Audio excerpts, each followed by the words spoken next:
So first of all, do I have any apologies for absence? Yes, Chair. Apologies from Councillor Bob Greenland and Councillor Lisa Dimmock. Thank you. And also apologies from Councillor Jones and Councillor Taylor. Okay, we're going to move on to the minutes of the last meeting held on the 23rd of June. Are we willing to accept these as a true and accurate record? Councillor Chandler. Now, I'd like to propose an amendment. I think the minutes are on item 11, which was the motion about the funding formula for local authorities in Wales, wasn't recorded particularly accurately because it emphasised the Barnett formula, which was not the subject of the motion. So I have proposed an alternative, which hopefully is going to go into the chat. Okay. But just to sort of make it a little bit more accurate, having listened to the recording this afternoon. Okay. Is the amendments here? Yeah, lovely.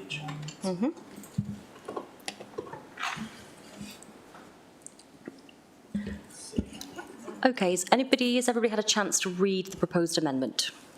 I'm going to take silence as assent. Is anybody willing to propose this amendment? Sorry, I'm going to second this amendment. I'm sorry. Can I second it? Thank you.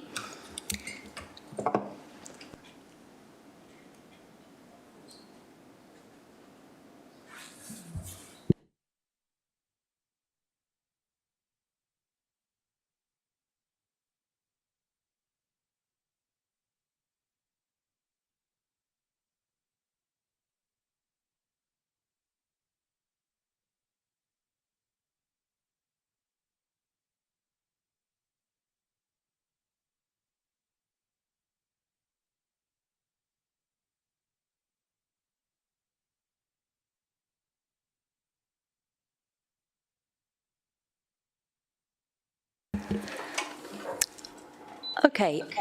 Nope. Hearing myself on an echo.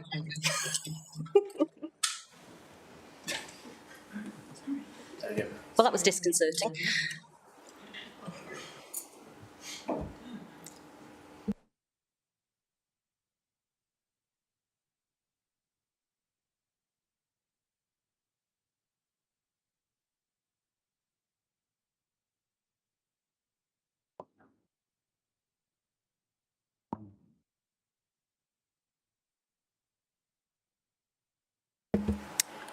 Right, let's try that again. Oh, still no. Me? You're not chair, the chair's not in.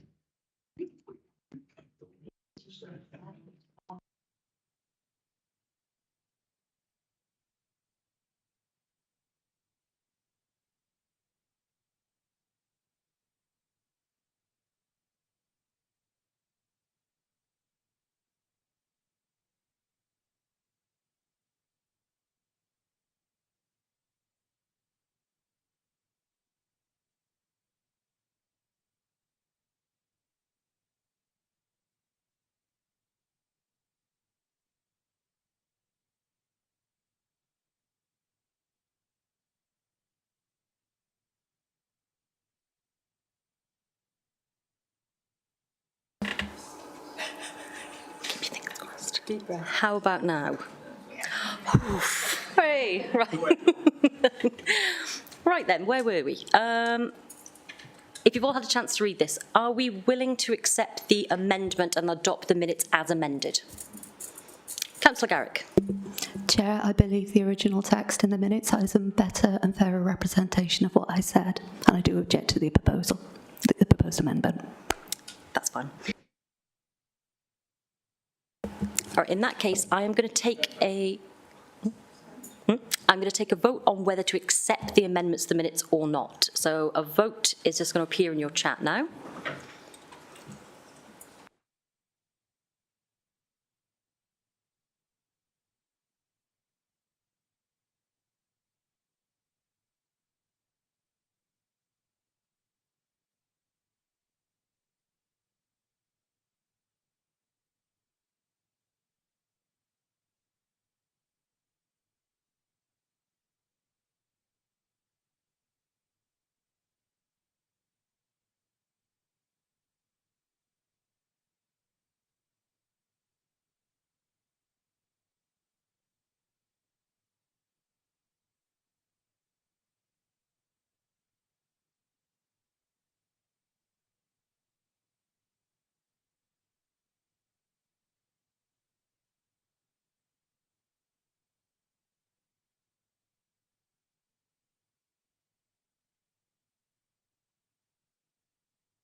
Councillor Howarth, I see your hand up, but I'm going to come to you after the result of this vote.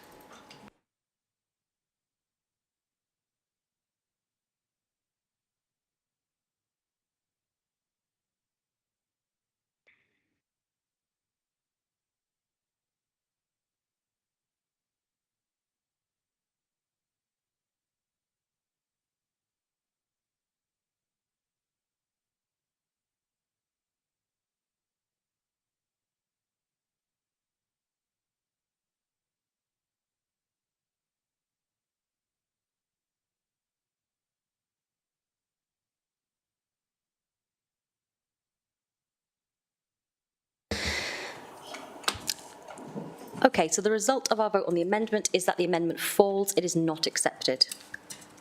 On that basis, are we willing to take the minutes as not amended, or would anybody else like to propose a? Yeah. Councillor Howarth. Yeah.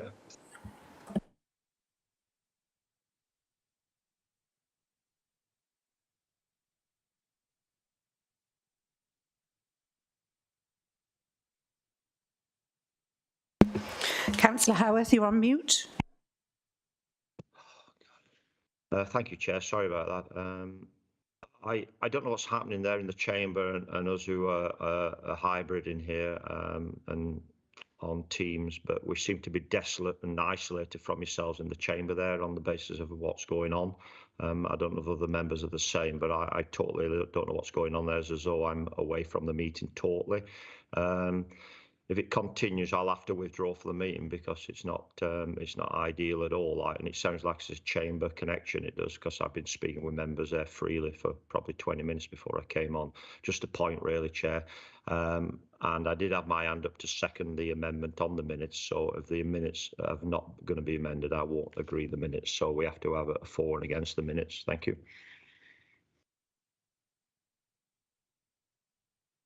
Yep. Okay, so other councillors who are joining us online, are you able to hear what's going on in the chamber? Yeah, I'm getting nods, I'm getting thumbs up, so I'm assuming that's otherwise okay.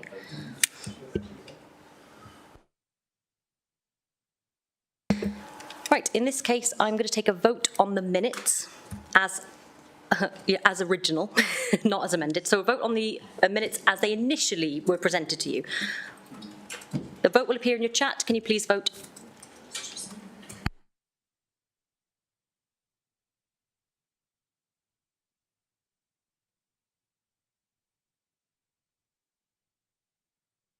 Yes. So I can actually see that Councillor Anne Webb is actually logged in as well. She's appearing on the screen. I wonder whether this is causing part of the issue. Thank you.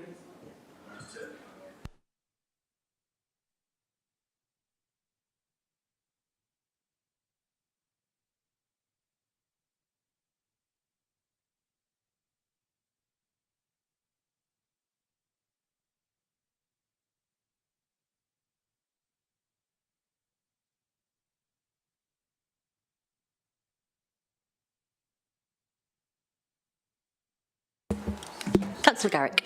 I just noticed that Councillor Howarth does have his hand up in Teams rather than using the chat. Is it worth reminding everybody how to put their hands up? Thank you. Great. Councillor Howarth, is that a new hand up or is it a sort of leftover hand up? It's an old one. Just to make things a bit smoother, can we all try and put our hands up in the chat function, please, rather than either in the chamber or using the hand up function on Teams screen?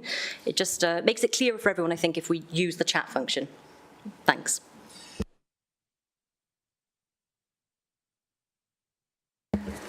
So the minutes are approved as original, as originally recorded. So I'm going to move on to declarations of interest. Do I have any declarations of interest? No. Public questions? Questions? None. Shares announcements. Now, I all know that you are so excited about what I do outside of council meetings that you've all read it already, so I won't read it out. Cabinet member announcements. Can I call Councillor Fuchs first, please? Thank you, Chair, and Prinhandar councillors. In our manifesto, we said we would prioritise tackling inequality and poverty in everything we do. So we are really pleased to announce today that this will be a standing item on the council agenda, so we can report back to full council regularly on how things stand with this issue. Inflation and fuel bills are at an all-time high, and the Wales Governance Centre report has found that the recent national insurance increase will leave the average Welsh household worse off by £220 per year. This is, as I'm sure we all know, an extremely challenging time. People will have to choose between heating or eating.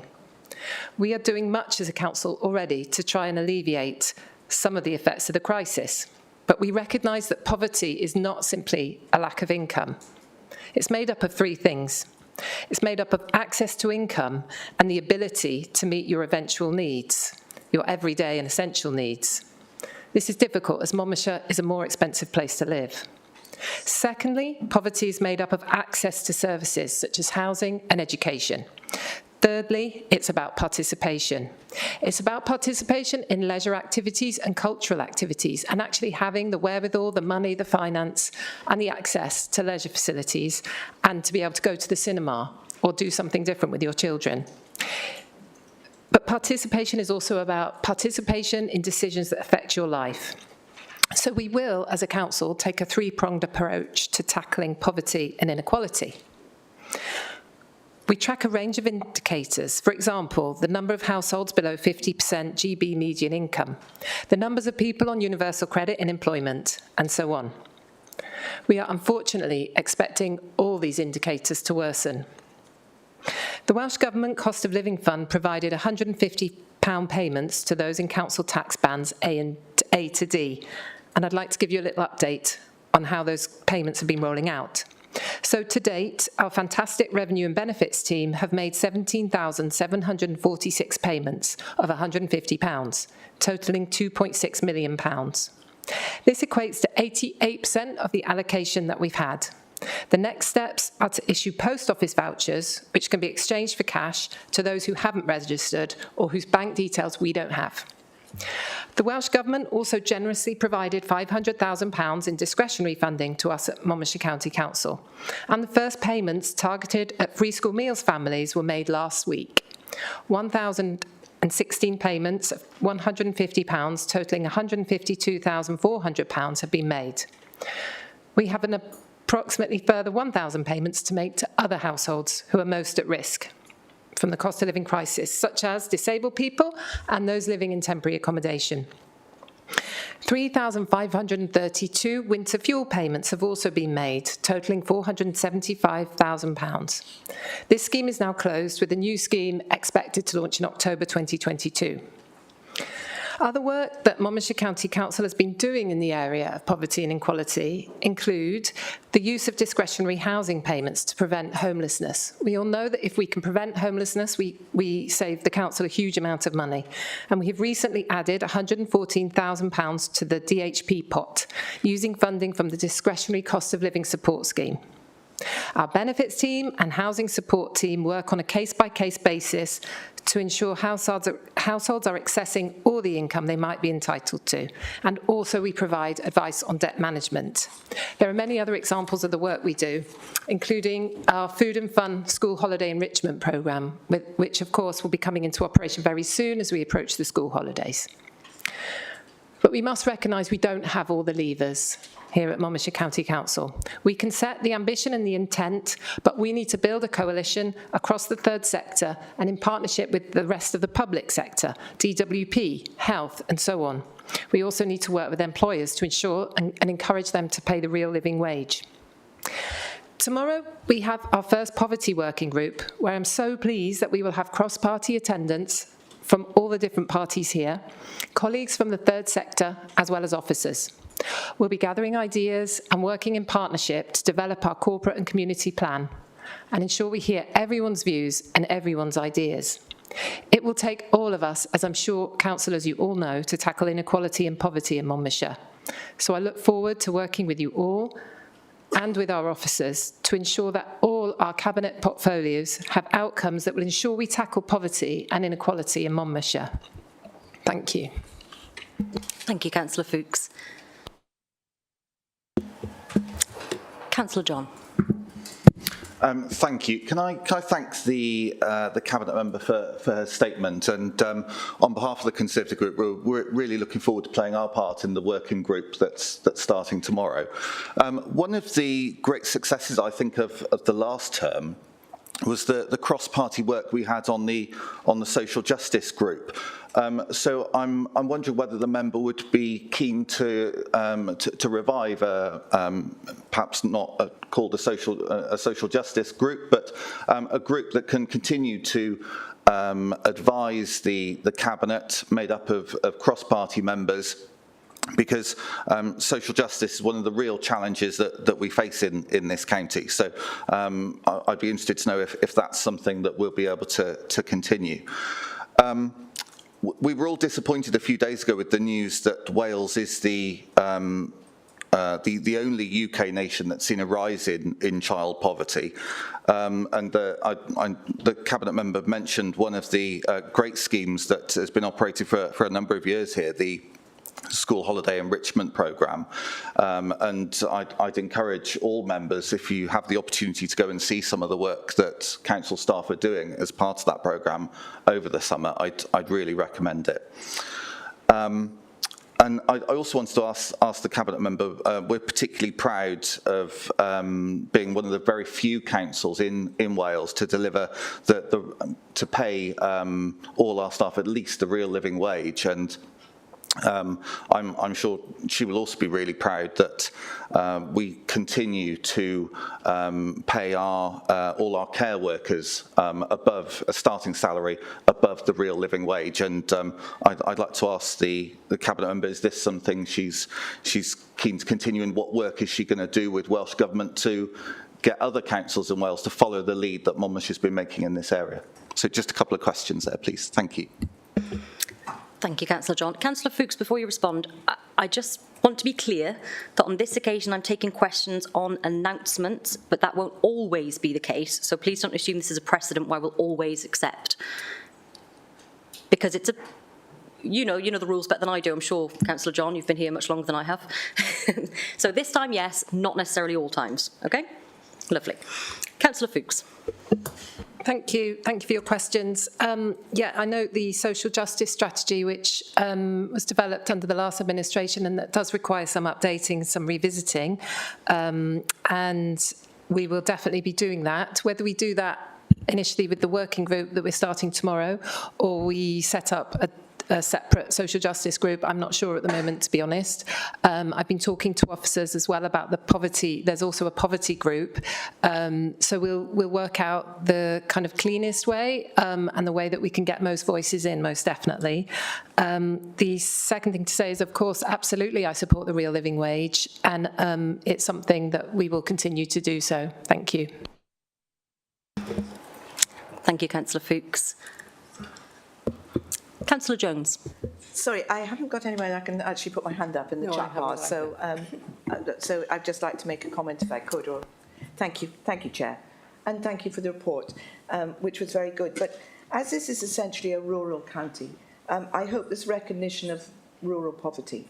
We have many farmers, obviously, and one of the definitions of poverty is lack of access to income, and at the moment, that is one area which is... I'm sorry to interrupt you, Councillor Jones. We can't quite hear you. Could you move your microphone a bit closer? Sorry. Thank you. Sorry, shall I start again, or is that all right? Yes or no? Okay. Well, thank you for the report I started with, but I've just like to emphasise that essentially this is a rural county, and so there must be recognition of rural poverty. One of the descriptions you gave of poverty is lack of access to income, and this is something that farmers are particularly prone to at the moment, a total lack of income. Farmers and their families are falling into the poverty bracket because of the high cost of living, the high cost of materials such as fertilizer, and also the effects of the war in Ukraine. There are bad times ahead, and as we all know, there are concerns about mental health issues, particularly in the farming community, which has one of the highest incidences of suicides. So please could rural poverty be acknowledged as a term within your report? Thank you. Thank you, Councillor Jones. Councillor Fuchs. Thank you for raising that. Yes, as a rural county, we certainly do have rural poverty. And part of our work around giving debt advice and the extra work the council does in terms of encouraging people to be aware of all the different benefits that they can apply for, such as universal credit, will obviously help every single person in Monmouthshire, whether they live on a farm or in a town. I'm also really pleased that we found in the discretionary advice fund the funding for a worker for mind. And my father used to be a farmer, and I know how stressful that existence is. So I do understand around the mental health implications of farmers. And for farmers at this time. We've also been able to support the citizens' advice, which again will definitely help the whole of Monmouthshire, including those living in rural areas. Thank you. Councillor Powell, I saw you indicating that I wasn't, have you changed your mind? You were just assisting your colleague. I was agreeing with the fact that we can't. I get you. Thank you. So, Councillor Neil. Thank you, Chair. Just 2 points, if I may. The basis on which you're indicating that questions for statements made by Cabinet members would be allowed on this occasion, but not on any other occasion. I'd be very interested to know on what basis of the Constitution that would be appropriate. And for the Cabinet member, one of the most significant inequalities in real terms is the fact that Monmouthshire County Council receives by far the lowest core funding, and as a result, receiving of the order of £40 million per annum, less than the average for Wales. Monmouthshire is less able to support the more impoverished and to support inequality, to make sure that inequalities are tackled. And I wonder what the Cabinet member is planning to do to close that gap. Thank you. Well, I'll answer first then, Councillor Neil. On this particular occasion, it was my interpretation under the constitutional duties of the chair, point C, that I felt that this was the best option. It's not always going to be the best option because I have to interpret the situations as they arise. I'm going to pass to our monitoring officer to go into more detail with this. Thanks, Chair. So, announcements, Chair, Leader, Deputy Leader, Cabinet are all covered under, I know you want to make a note of this, so 27.3.1, subsection D of the Constitution, councillors. So they are a thing and they are discrete from reports, which of course I know you all know is 27.3.1, subsection G. 27.13 speaks to reports and the requirement to take questions on them, and 27.12 speaks to the ability to ask questions in other elements, but they do not include announcements within the Constitution. So constitutionally, there is no right to ask a question in response to an announcement. However, the Chair has referred to Section 7, which is the Chair's duties and responsibilities, and the ability to interpret the Constitution, which is what the Chair has done in this occasion. I hope that answers the question. Thank you. Councillor Fuchs. Thank you. Of course, a lot of the levers are out of our control, as I mentioned earlier. So I can't influence the fact that the Tory government has taken away £20, the £20 uplift on universal credit, nor can I change the Tory government's mind on the national insurance increase, which has happened at this dreadful time when we have huge high inflation, we have rising fuel costs. So I would suggest that I can't control the Tory party, but perhaps the councillor can make representations to the Tory party in Westminster, because we don't have control, unfortunately, on those benefits and on the tax situation. So perhaps the councillor can do that for us. Thank you. Thank you, Councillor Fuchs. Do I have my screen? Councillor Pavia. Yeah, thanks, Chair. Can I thank the Cabinet member for her statement? obviously looking forward to receiving the more developed, formulated proposals in the near future. Just in terms of the announcement earlier this week, the Welsh Government's extension of its fuel support scheme, obviously a welcome point, and noted that. I appreciate she may not have the details to hand, and if she could write to me in due course, but can she identify how many more individual households will benefit from the extension of the scheme, please? Thank you. I'm afraid I can't, Councillor Pavia, but I will certainly work with officers and let you know after this meeting. Thank you. Councillor Chandler. Thank you, Chair. And thank you, Councillor Fuchs, for the announcement and support what you've got to say, and I look forward to joining you tomorrow at the first working group. But what I wanted to interject here was back to the constitutional issue, and I wanted clarification on what makes something an announcement and what makes something a report, because I think if we are going to have this as a regular item, what Councillor Fuchs gave to me sounded more like a report than an announcement, and I think it did something that was meriting that. So I wondered whether there was any guidelines either in the Constitution or elsewhere about what makes something an announcement, what makes something a report, because I welcome the idea of Cabinet members reporting to Council and holding themselves to account in the same way that Councillor Fuchs will also be reporting to the Performance and Overview Scrutiny Committee in the same way. But I think just to make announcements where there's no scope for debate in the future, I think is not the Cabinet holding themselves to account. So, thank you. Councillor Chandler, my understanding, although I can't guarantee this because I'm speaking for myself, my understanding is that in future these items will appear on the agenda as reports and will be treated similarly today. We're treated as such. I can't give that as a definitive answer on behalf of Cabinet members. This is not my decision, it is theirs. In terms of what makes an announcement, what makes a report, I'm afraid Matt Phillips here is your man for that.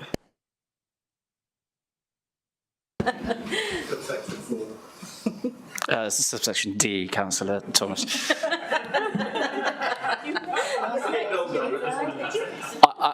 I'm probably not going to add anything further to the diatribe you had from me previously, I'm afraid, because the Constitution doesn't have that degree of detail. But I'm conscious the leader has put her hand up, and there might be some clarification there, Chair, if I be quiet.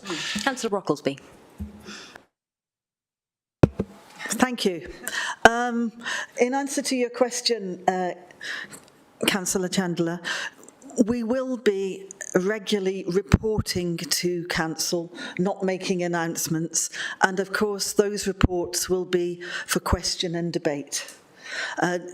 Because this is the start of a process of developing our community and corporate plan, which we have chosen to do across Council, it felt wrong to tell you what we were going to do and preempt those discussions prior to the working group's meeting, hence the use of an announcement.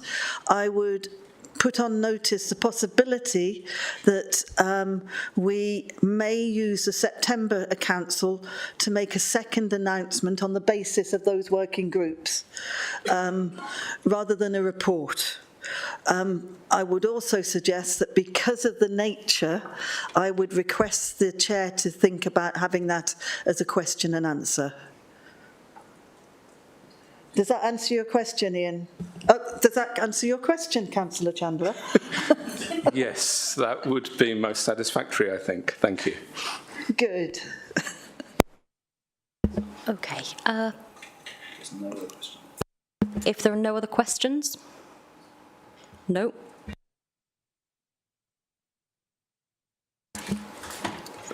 We are going to move on to the next item, which is the announcement from Councillor Maybe, on which I will also accept questions.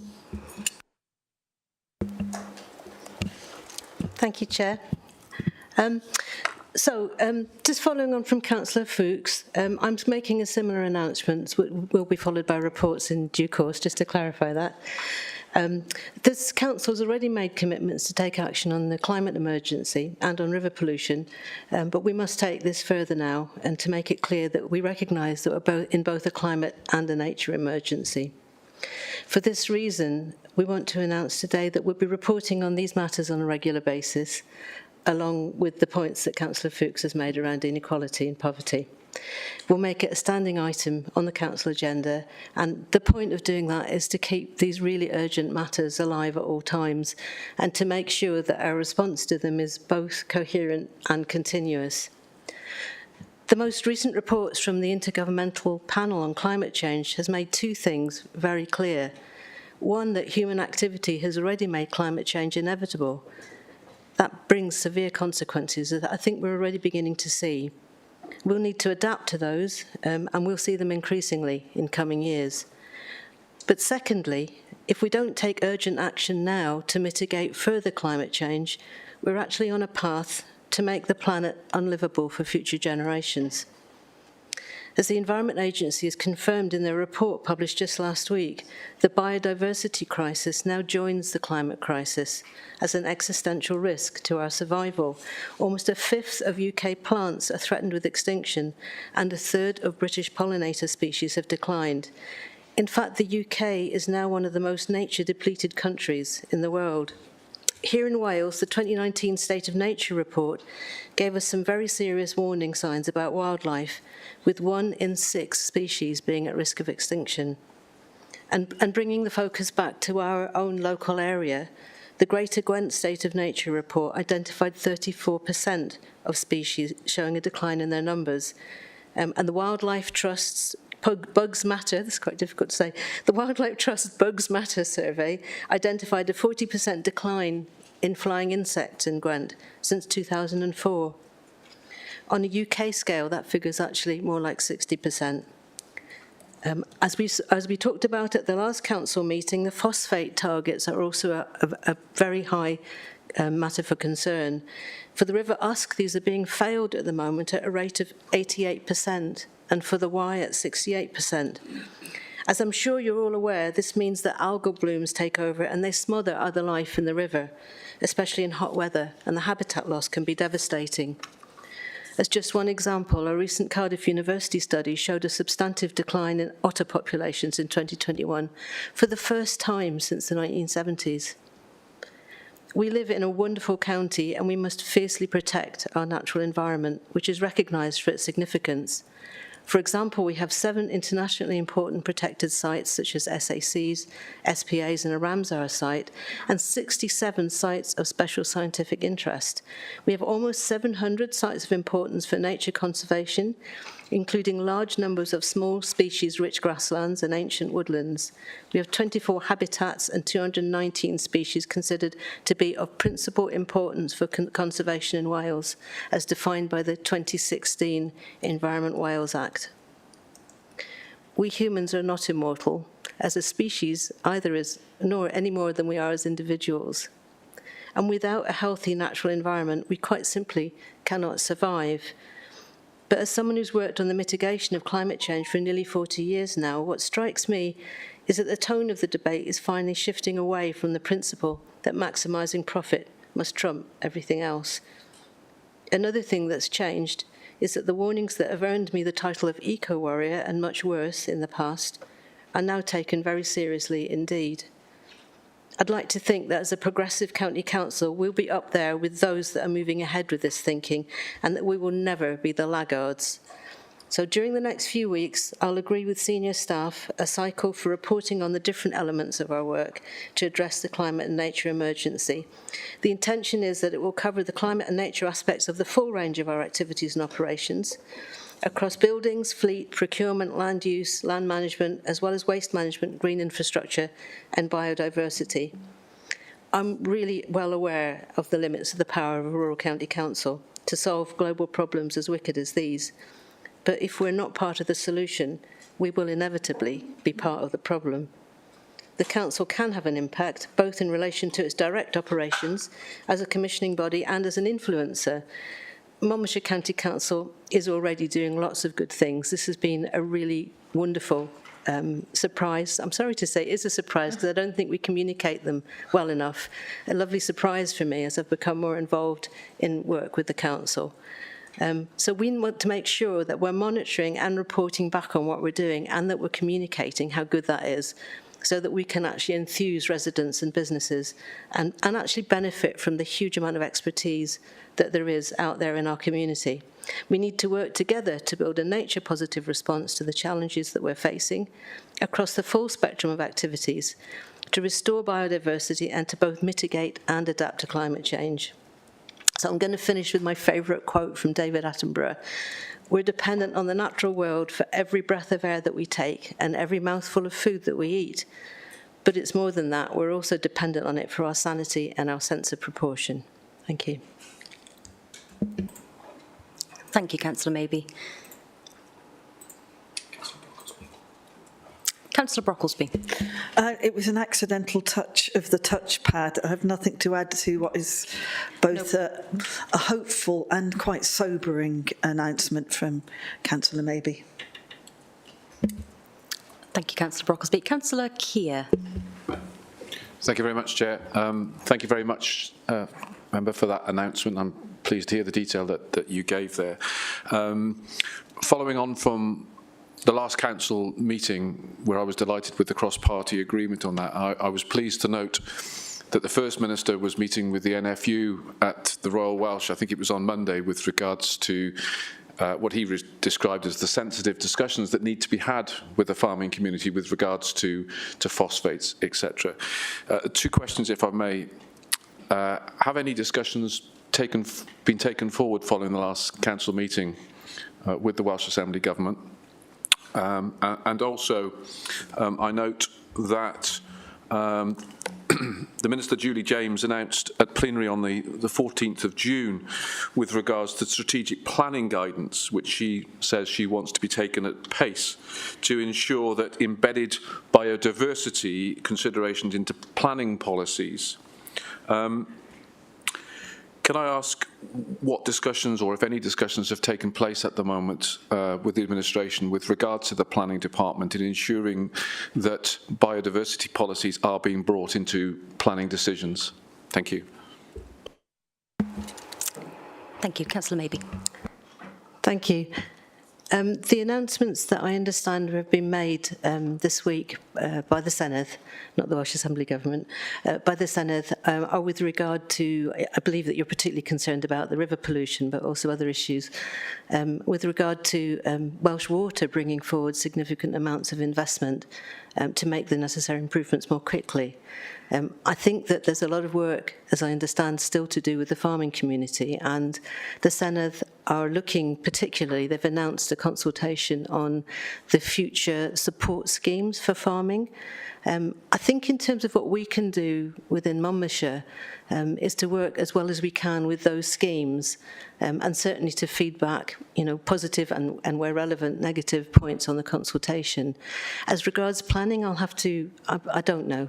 I honestly don't know what conversations might have been had. I think it's probably early days.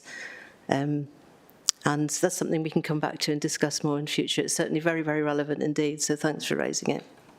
Okay. Thank you. Councillor Chandler.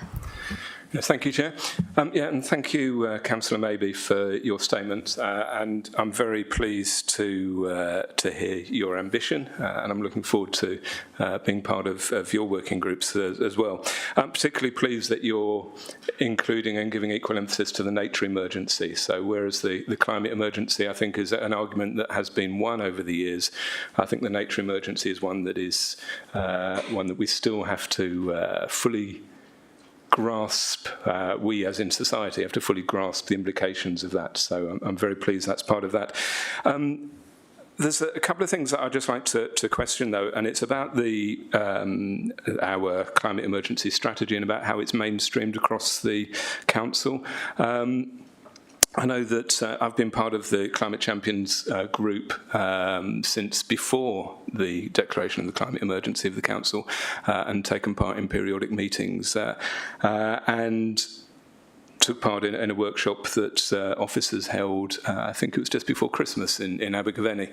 And there's a couple of things that came out. I think the council's addressed quite a lot of areas in terms of its own carbon footprint, but there was two areas I think that was exposed at that workshop that was maybe a little bit less progress made. One was in terms of how the council is influencing the carbon footprint of the county as a whole, as opposed to the council's own operations, and how we can work on that. But the other thing, and at the time it sounded a little bit theoretical and in the future, it was about actually how is the council adapting its services to cope with extreme weather events. And we were talking, and the issue that I raised at that workshop was about, well, what when we start getting heat waves like we've seen in the Mediterranean region, how are things like social care, social services going to respond to that? And it was agreed that would be put on the agenda, but we thought it was maybe a little bit further away than actually last week. So I'd just be interested to know what steps are being taken to cross-cut some of these things across all of the operations of the council, rather than just seeing it as a separate area of business. Thank you. Councillor Maybe. Thank you, Councillor Chandler. Really important and good points. And these are absolutely part of what we need to discuss and work on. And I'm glad to say that we'll be starting our working groups very soon. It's really too soon for me to say how exactly we can do that, and it's something I want to work across party with officers and with relevant external groups in the community to make the most of. So I won't forget those really important points you've made, and please keep raising them with me. Thank you. Thank you. Councillor Howarth. Yes, thank you, Chair, and thank you, Councillor Maybe, for, well, Cabinet Member Maybe, for your update of where we are going with this very important subject. May I ask this afternoon, have we had any outcomes as reference to the phosphates? Have any meetings taken place as reference to any decisions by National Resources Wales of where we're going to go? Because there is a massive knock-on effect on delivering affordable homes, which are a need within national parks, within every rural area within Monmouthshire and every town area, but every city area as well within Wales. Have we had any updates on the National Resources Wales and the Welsh Government's direction on the phosphates that we've noted within your summing to the council this afternoon?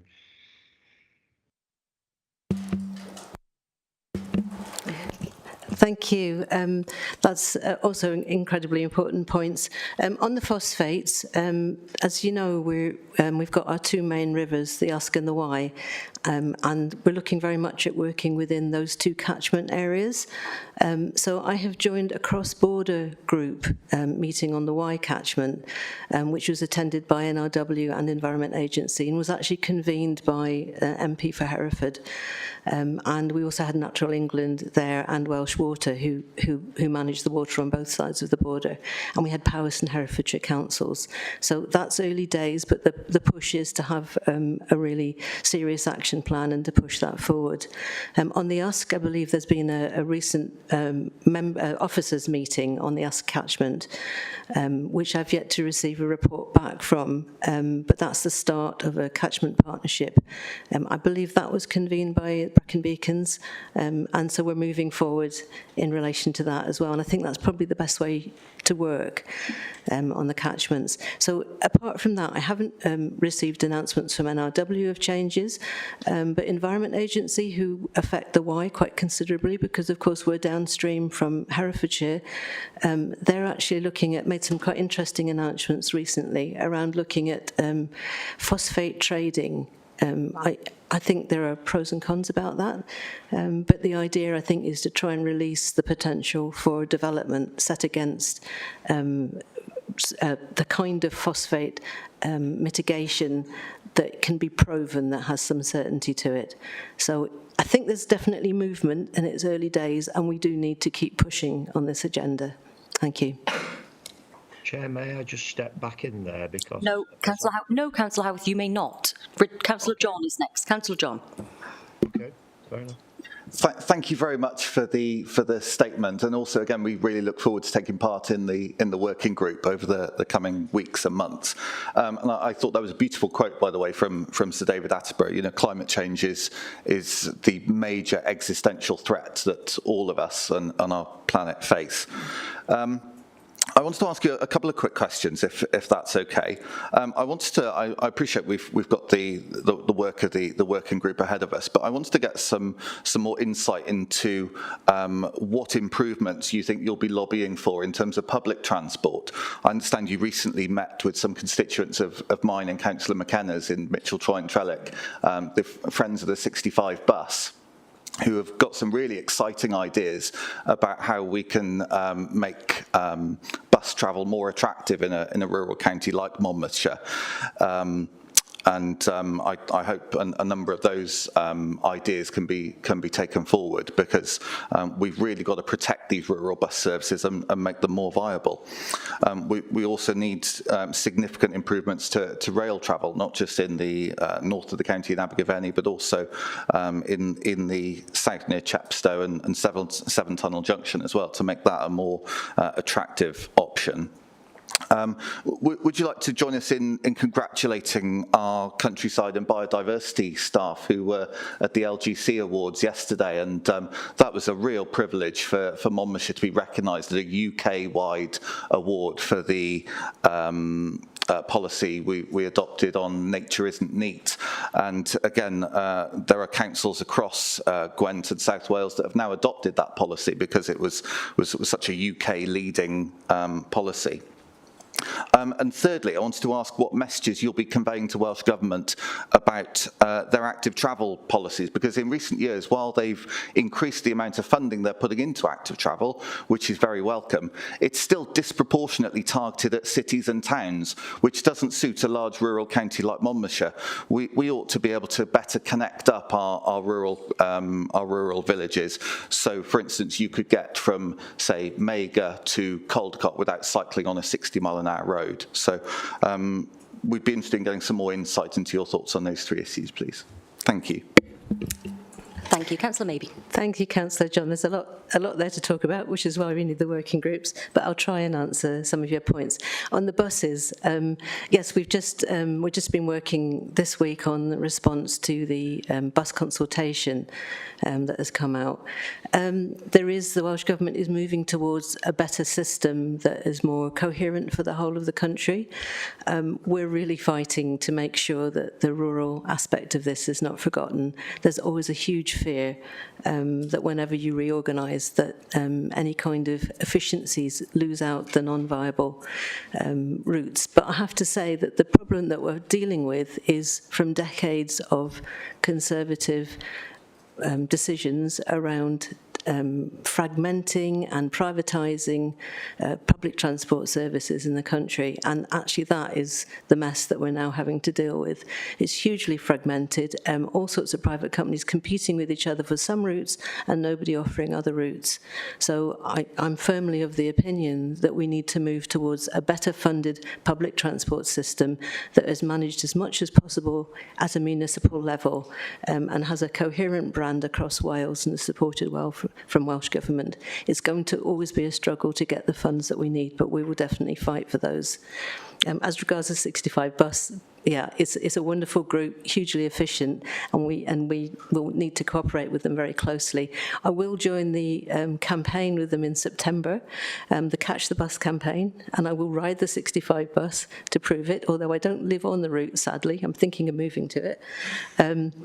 Apart from that, what else to say on buses? I think we need to really promote and communicate the timetabling better. It's been a really difficult time because it's so many updates. It's been very hard to keep it up to date, but it's something that we need to work on in the future and try and keep those updates as efficient and as current as possible, and to promote the use of the buses to people so that the services we've got can be as viable and pay for themselves as well as possible.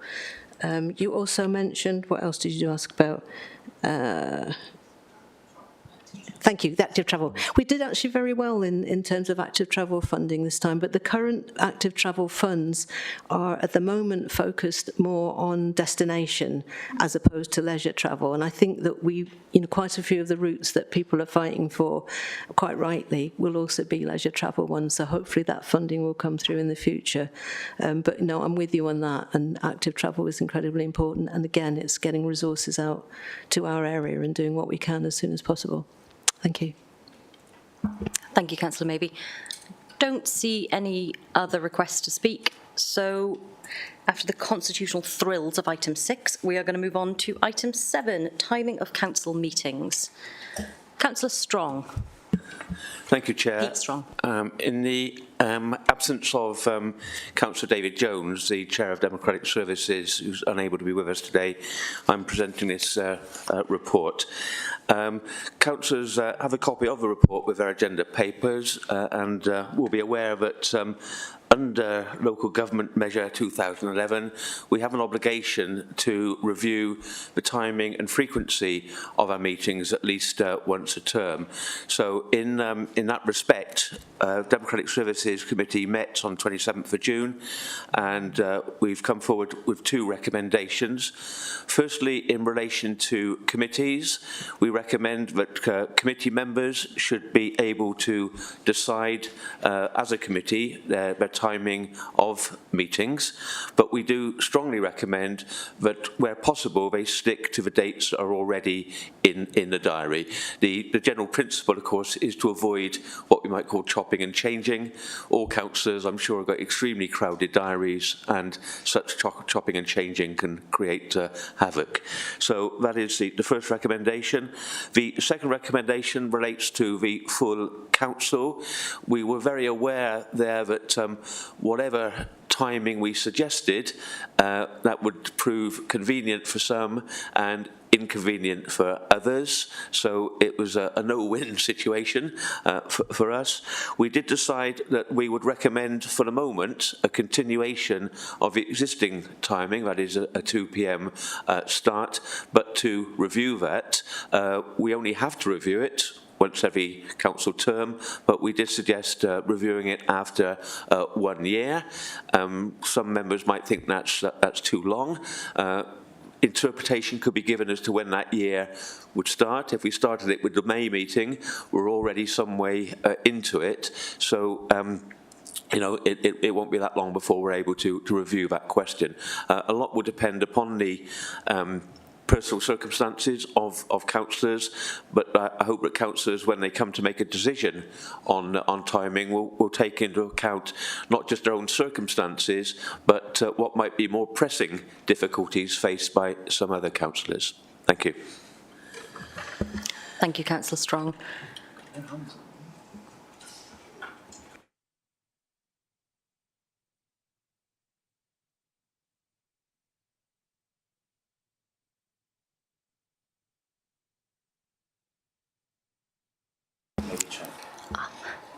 Councillor Bond. I beg your pardon, that was for the last one. It was in reference to the active travel that Richard John mentioned, just to say that we worked on it and we've got an improvement. We've agreed an improvement insofar as between Mager and Rocket.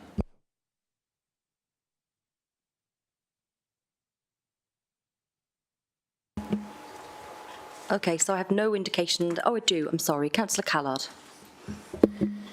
Thank you, Chair. I proposed an amendment to this report earlier because I felt that to wait a year before we reconsider whether or not the timing of the county council meetings was appropriate or not was a bit too long. I appreciate what Councillor Strong has said regarding that there is no time that's going to be suitable for everybody. But I do think it would be nice to get a view of the whole of the County Council rather than just the Democratic Services Committee, to perhaps take into account those who work during the day or those that have caring commitments for children. So I've put an amendment, and I think Matt will put it in the chat. Is that right, Matt? There we go. Which asked the Democratic Services Committee to table at the October County Council meeting options for the timing of the council meetings which can be considered and voted upon. It may well be that we arrive at the same conclusion, that 2 p.m. is the best, but I think it would be good to get the view of the whole council to make sure that we are as inclusive as possible. Thank you.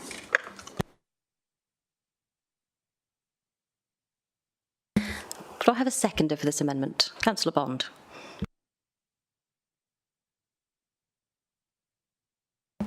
Does anybody wish to speak to the amendment? Councillor Neil, I see your hand up, but it's not clear to me whether you want to speak about the amendment specifically. Not to the amendment, but okay, to the original. Lovely. I'll come back to you afterwards then. Councillor Lucas. Hi. Well, I don't want to be troublesome over this, but I'd like the times and dates. So I'd like to stay with the recommendations. Times to be the same. For me to get any time off from my work,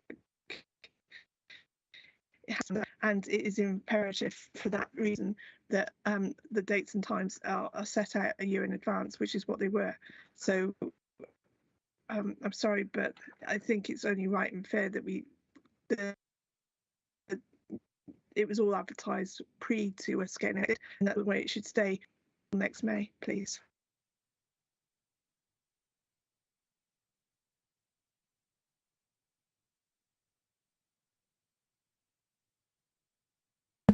Councillor Fuchs.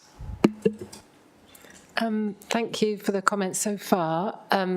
Whilst I, like you, Councillor Lucas, work and have lots of different commitments, as you do, I'm just hoping that this amendment doesn't mean that when everyone is consulted and it's voted upon, that the dates and times will change immediately. I'm assuming there'll be like a 3-month lead-in or something else. So that would be my suggestion, that it obviously won't happen overnight and we'll need a lead-in.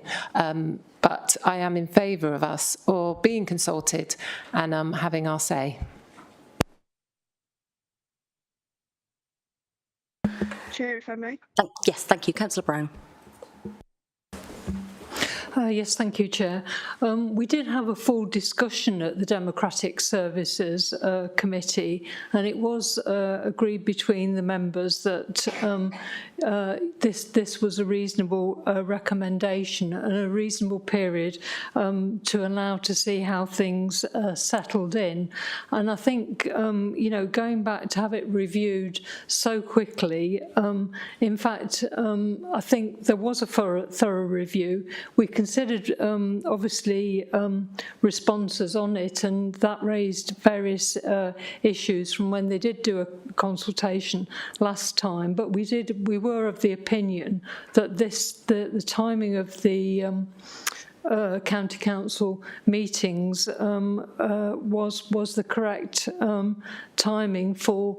I mean, I think that looking at the number of members who are able to attend not only the last council meeting but this county council meeting, and I do think that if meetings for the county council end up being in the evening, then I think obviously it impacts on family life and also officer life in terms of what they wish to do. There's also community council meetings that often take place during the evening. So I think that what was proposed was reasonable, and I think to review it so quickly is an unreasonable amendment.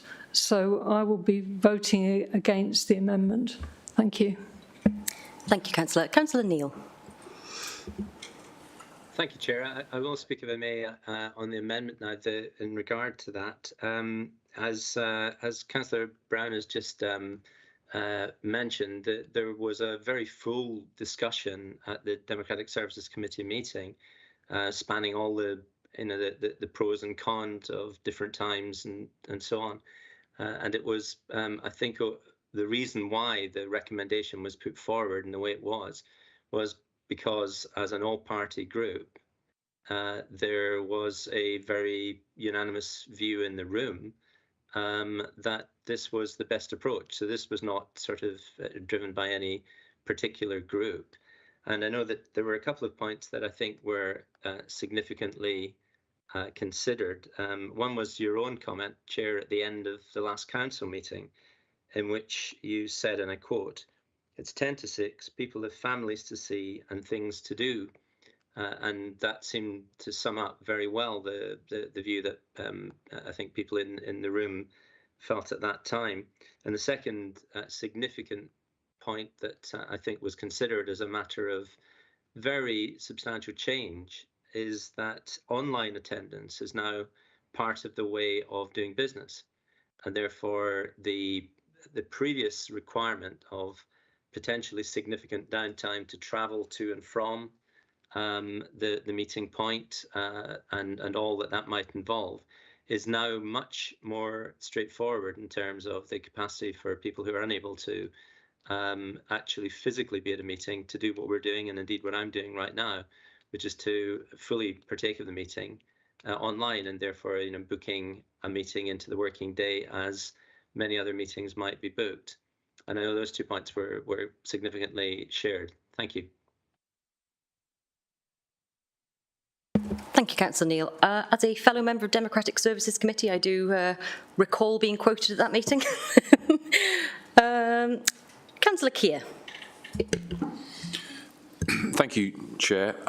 Specifically in relation to the amendment, some of the discussions that we took place in the Democratic Services Committee were around the fact that there were a considerable number of new councillors and that they didn't have experience of council meetings and how long they took.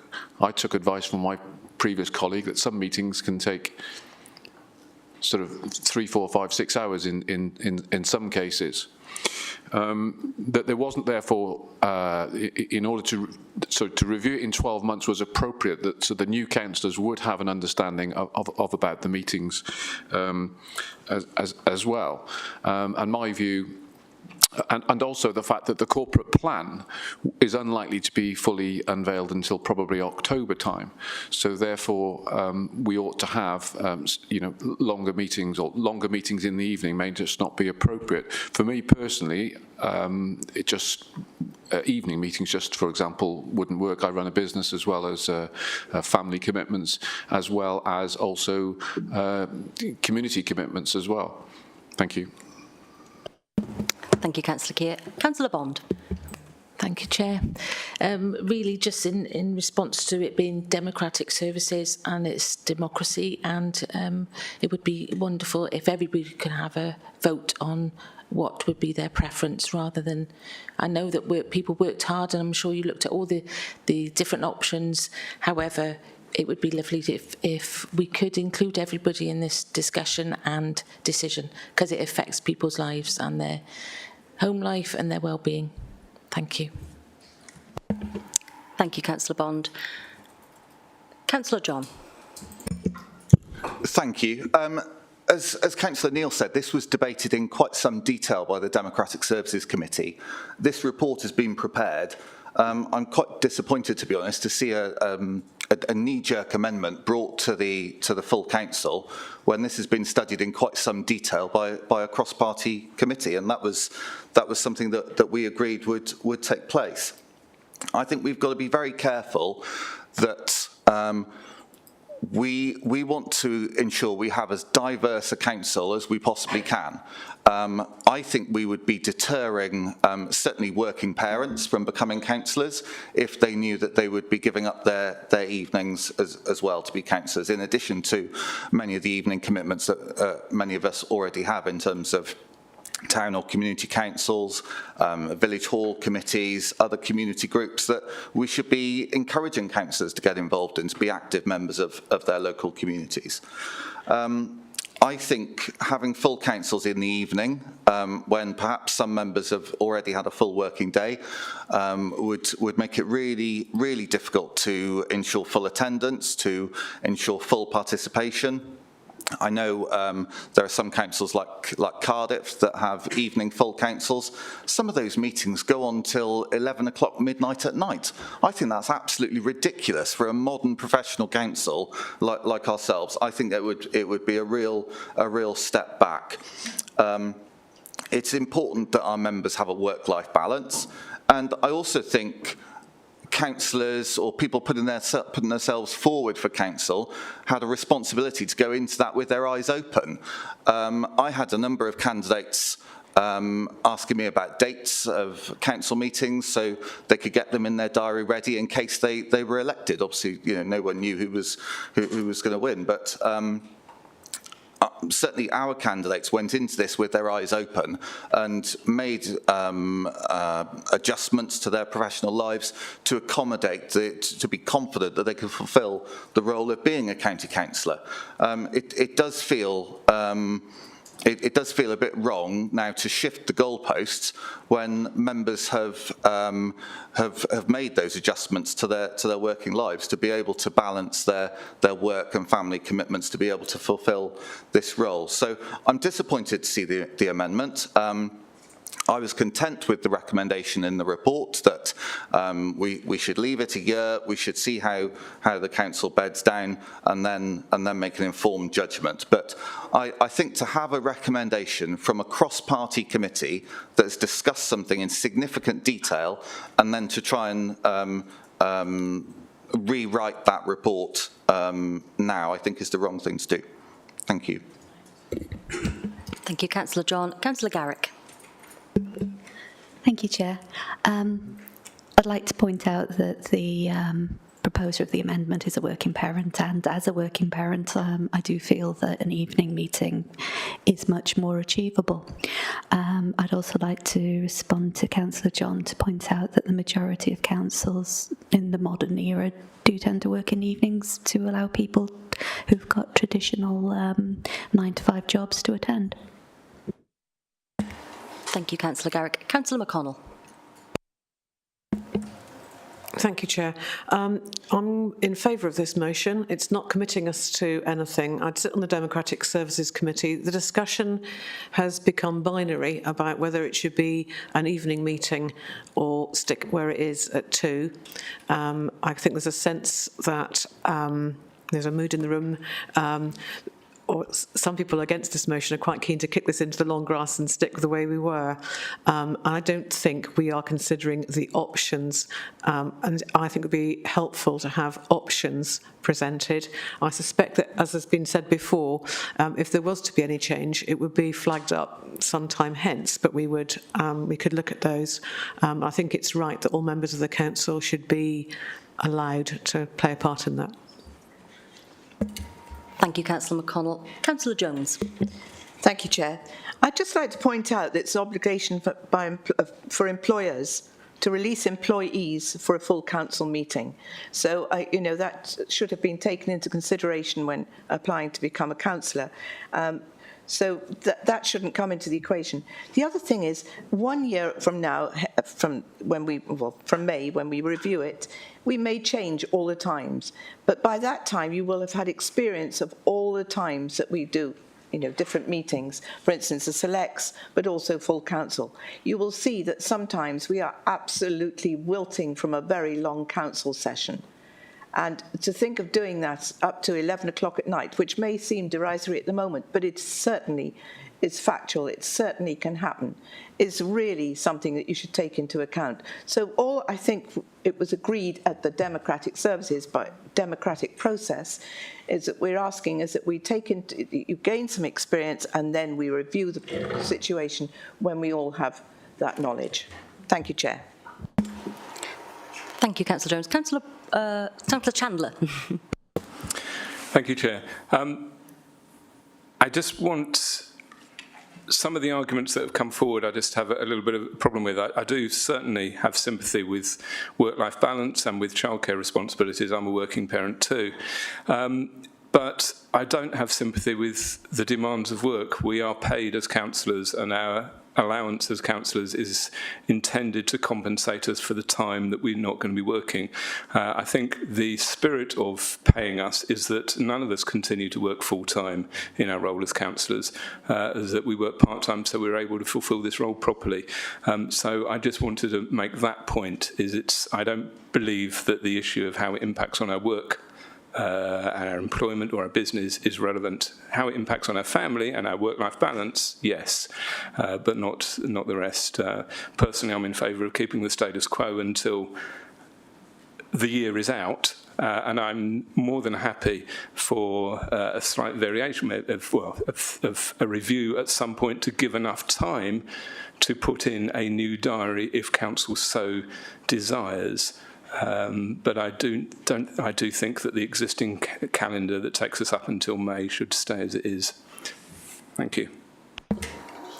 Thank you, Councillor Chandler. Councillor Bromfield. Thank you, Chair. I just wanted to say I'm a working parent and own a business. I think it's unfair to work all day and have a meeting at 5. I also think it's unfair to officers, and I think an amendment to the original recommendation undermines the Democratic Services Committee.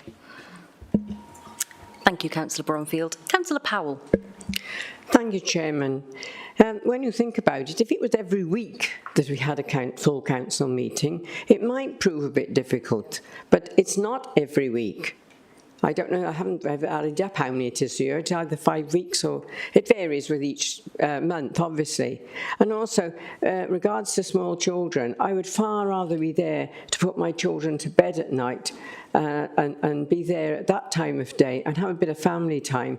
And it's easier. I know it's hard to get childminders at all, but when you can, would be easier to get childminders in nursery places in the daytime than in the evening time.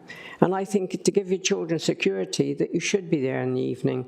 So I'm sorry, I cannot envisage, well, if it comes, I'll have to put up with it. I know I haven't got not small children as such now, only great-grandchildren.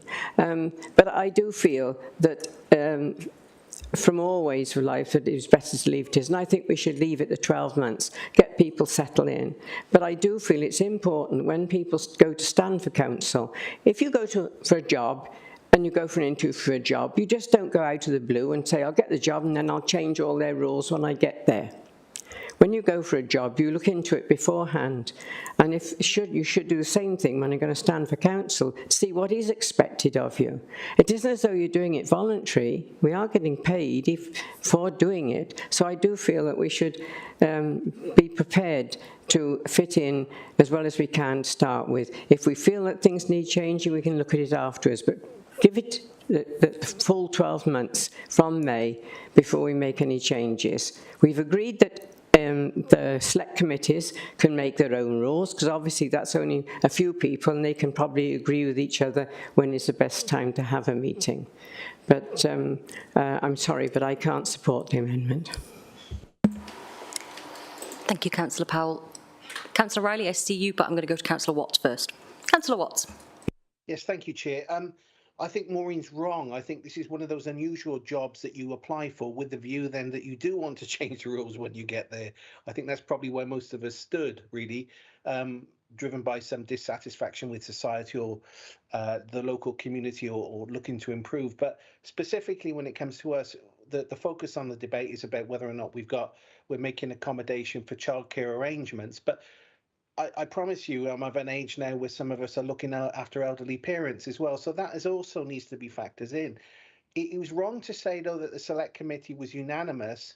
I think there were some really important points made in that meeting about, the complexities of people's working days and to accommodate as many people, which of course we should. But I did speak out at the end of it, and perhaps if I'm wrong, I'll be told, but I was the only one that said that I would like to see some change to look at broadening out how we accommodate those people sooner. So it wasn't unanimous. But the reason I did that preliminary was because we'd had this, it's almost like for us who've been on the council for quite some time now, this is like deja vu. We've had debates like this in the past with previous administrations, and we have experimented with evening meetings, and we've always eventually then gone back to daytime meetings or a variation on afternoon or morning or evening meetings. So I think you really need to work it out yourselves, council. It isn't just for people like Simon Howarth and myself or Maureen, people who've been on this council for some time, to dictate to you. You have to work it out yourself, and this is why we're having a debate. I'm sorry if that's not really giving any guidance, but I'm just saying there is a little bit more complexity to it. Thank you, Chair. Thank you, Councillor Watts. Councillor Riley. I might be saying something similar, but more briefly. I have a complicated life, as do a lot of people in this room. However, I do object to people telling people how to live their lives, whether they should be putting their children to bed, or basically the reasons for it, and I think it should be a democratic vote. Thank you, Councillor Riley. Okay, I see no other requests to speak on the amendment, so we're going to move to a vote on the amendment.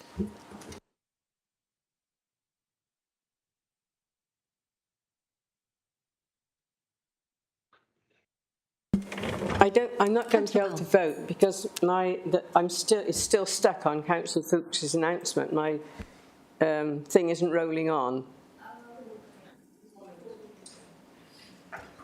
Perhaps you can come and have a look at it. She's coming now. Thank you very much. Well, that's been sorted, Chair. Do I get a right to reply on behalf of the committee?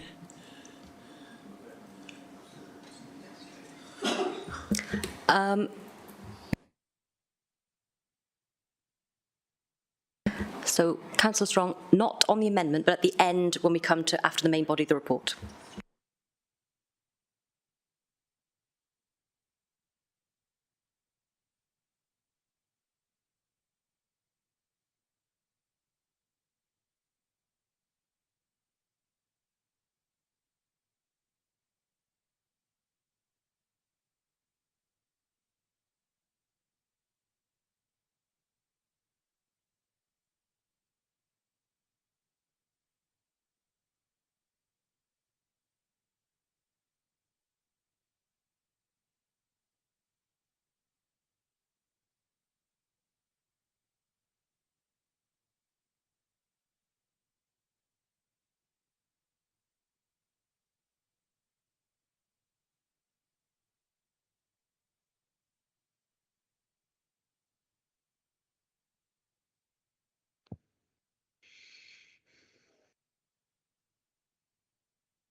So, Councillor Powell, are you happy to indicate your vote verbally, given your tech problems? Mm-hmm. So would you like to vote for or against the amendment? Against, please. Thank you, Councillor Powell.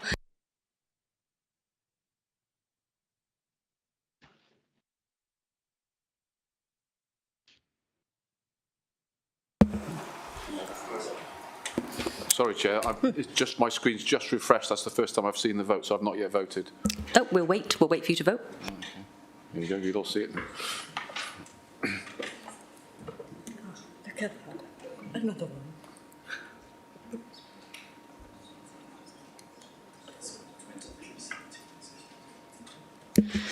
Councillors, that amendment has been defeated, so we are going to move back to a vote on the consideration of the main body of the report. I was just going to find the chroma.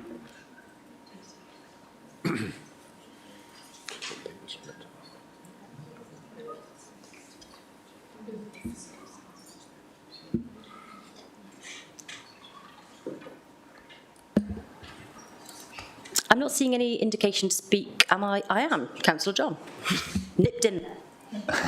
I'll be very, very brief, but I just wanted to say that the movements towards a more diverse council have been really hard won. You know, we don't want to be one of those councils that goes back to being like some of the other councils in South Wales that are almost exclusively made up of older white men.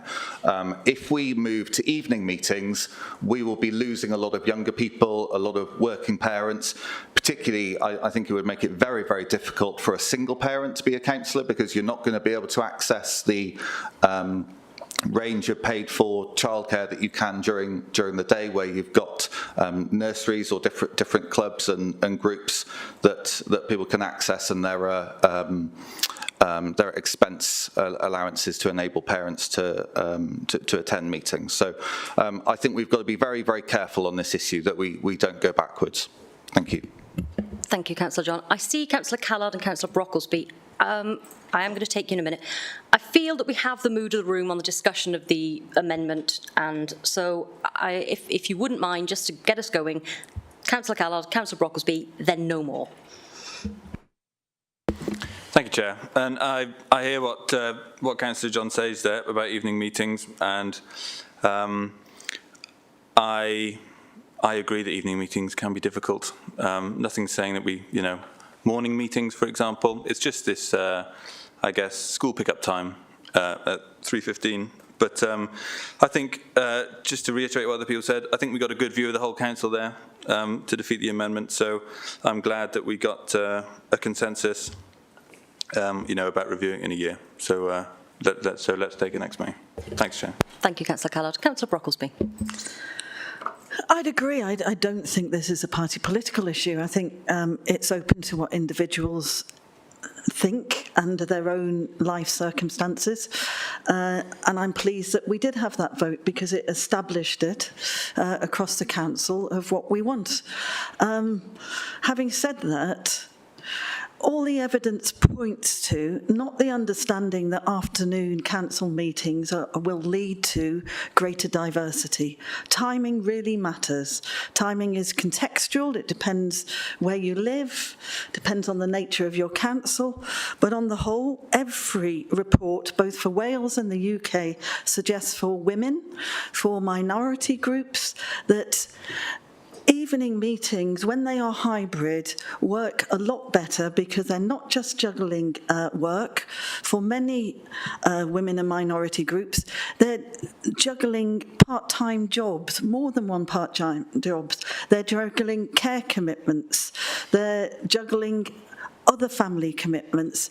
And for many who are low paid, it's even more difficult. So I think we shouldn't stay with this assumption that 2PN will make us more diverse. And I welcome the fact that when it comes to Democratic Services Committee next May, I'm imagining, that all the evidence around how we support diversity and inclusion in its broadest sense can be brought to the Council when they are considering recommendations for timings. Thank you. Thank you, Councillor Brocklesby. Councillor Peter Strong, do you have any closing remarks? Yes, thank you very much. I would note to start off with that we seem to have spent far longer discussing this than discussing climate change, so I don't know what will be made of that. But having said that, I thank members for their contributions. They do mean that when we do review this, then we can do so better informed, and I've no doubt that by the time we do review it, we'll be even more informed than we are today. The fall of the amendment really means that the review will take place ready for May instead of in the previous October. So we'll get to the same point eventually. I do note that in the committee, we looked at the results of a survey that was done with councillors from a last term, and it was notable to me that while some councillors took up the issues such as diversity and so on, others responded from a purely personal matter of convenience. And I would go back to my point I made initially, that when we do make these decisions, let's look at those wider issues. Let's have some empathy with those councillors who are having a serious problems adjusting council duties to the responsibilities that they have. So thank you. Thank you, Councillor Strong. So we're now going to move to a vote on whether to adopt the report in its original form.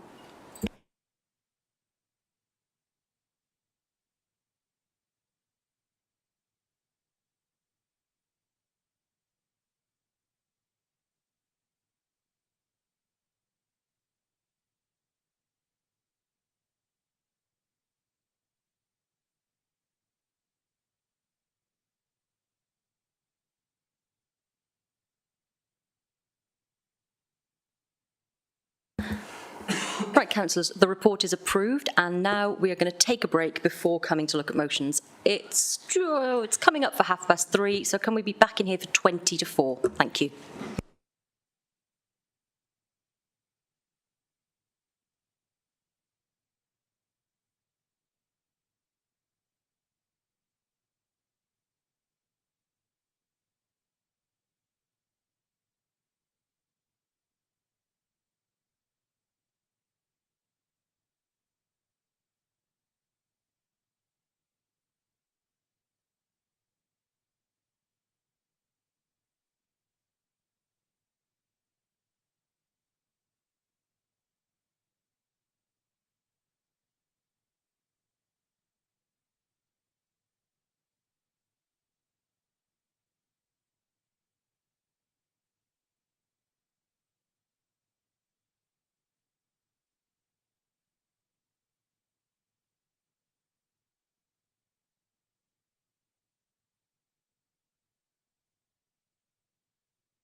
Councillors,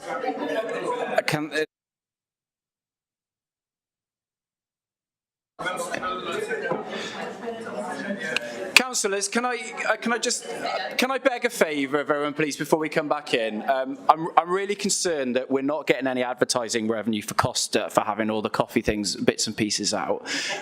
But there is generally we try and keep it to water and what have you, and I know it's hot. But if we could keep the hot drinks and stuff out of the chamber, especially when we come back on that, I'd really appreciate it. Thank you very much.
Thank you, councillors. I have got a shepherd breed dog, so I think I might bring him in next time to help me herd you all back in.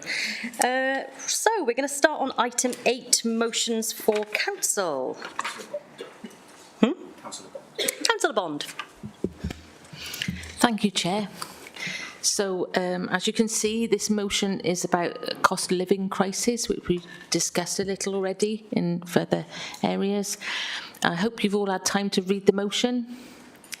And in addition to that, I'd like to share some personal experience as a volunteer for Food Bank and Caldecott and Community Fridge. which of course is set up for environmental reasons. I've noticed that it's noticeable that there's a change in clientele. So it's not just universal credit people in the benefit of universal credit coming now, but also those either not on universal credit or those on universal credit but working, because they're starting to run out before the month end, and that's in summer. So this is a real crisis we're facing at the moment. First of all, my point is that, well, my understanding and view is that we shouldn't actually need to have food banks. During the lockdown, the figure that was given to me by officers was that, and perhaps we can check on that of the 4,500, I think, people in Monmouthshire that were on universal credit, about 40% of those were working. So we're talking about a real living wage as well, and all the things that are involved in this cost of living crisis. And it's not just this council and what we do, but it's our effect on others and how we can influence others. And as was discussed earlier, the incentive to work and to have a proper living wage and not have the worry of finding money for food and fuel and heat is affecting everybody, and it's important that people need to work to get a mental health benefit. And we've talked earlier about the farmers and the pressures on farmers and the low income and the mental health deficits or impacts that are happening, to allow people to get a purpose and a reason for life and being part of the society and community. So that with this crisis, it is society's making, our making as a society, and we applaud the work that's being done by the Welsh Government and also this council. And you can see that in front of you, the things that have already been done since May, and building on the things that have been done before May by this council. So if I just read out what the motion is and what we want is that we commit ourselves as a council to working with our families and our communities, with the Welsh Government and the UK Government, to provide practical support to those that need it most.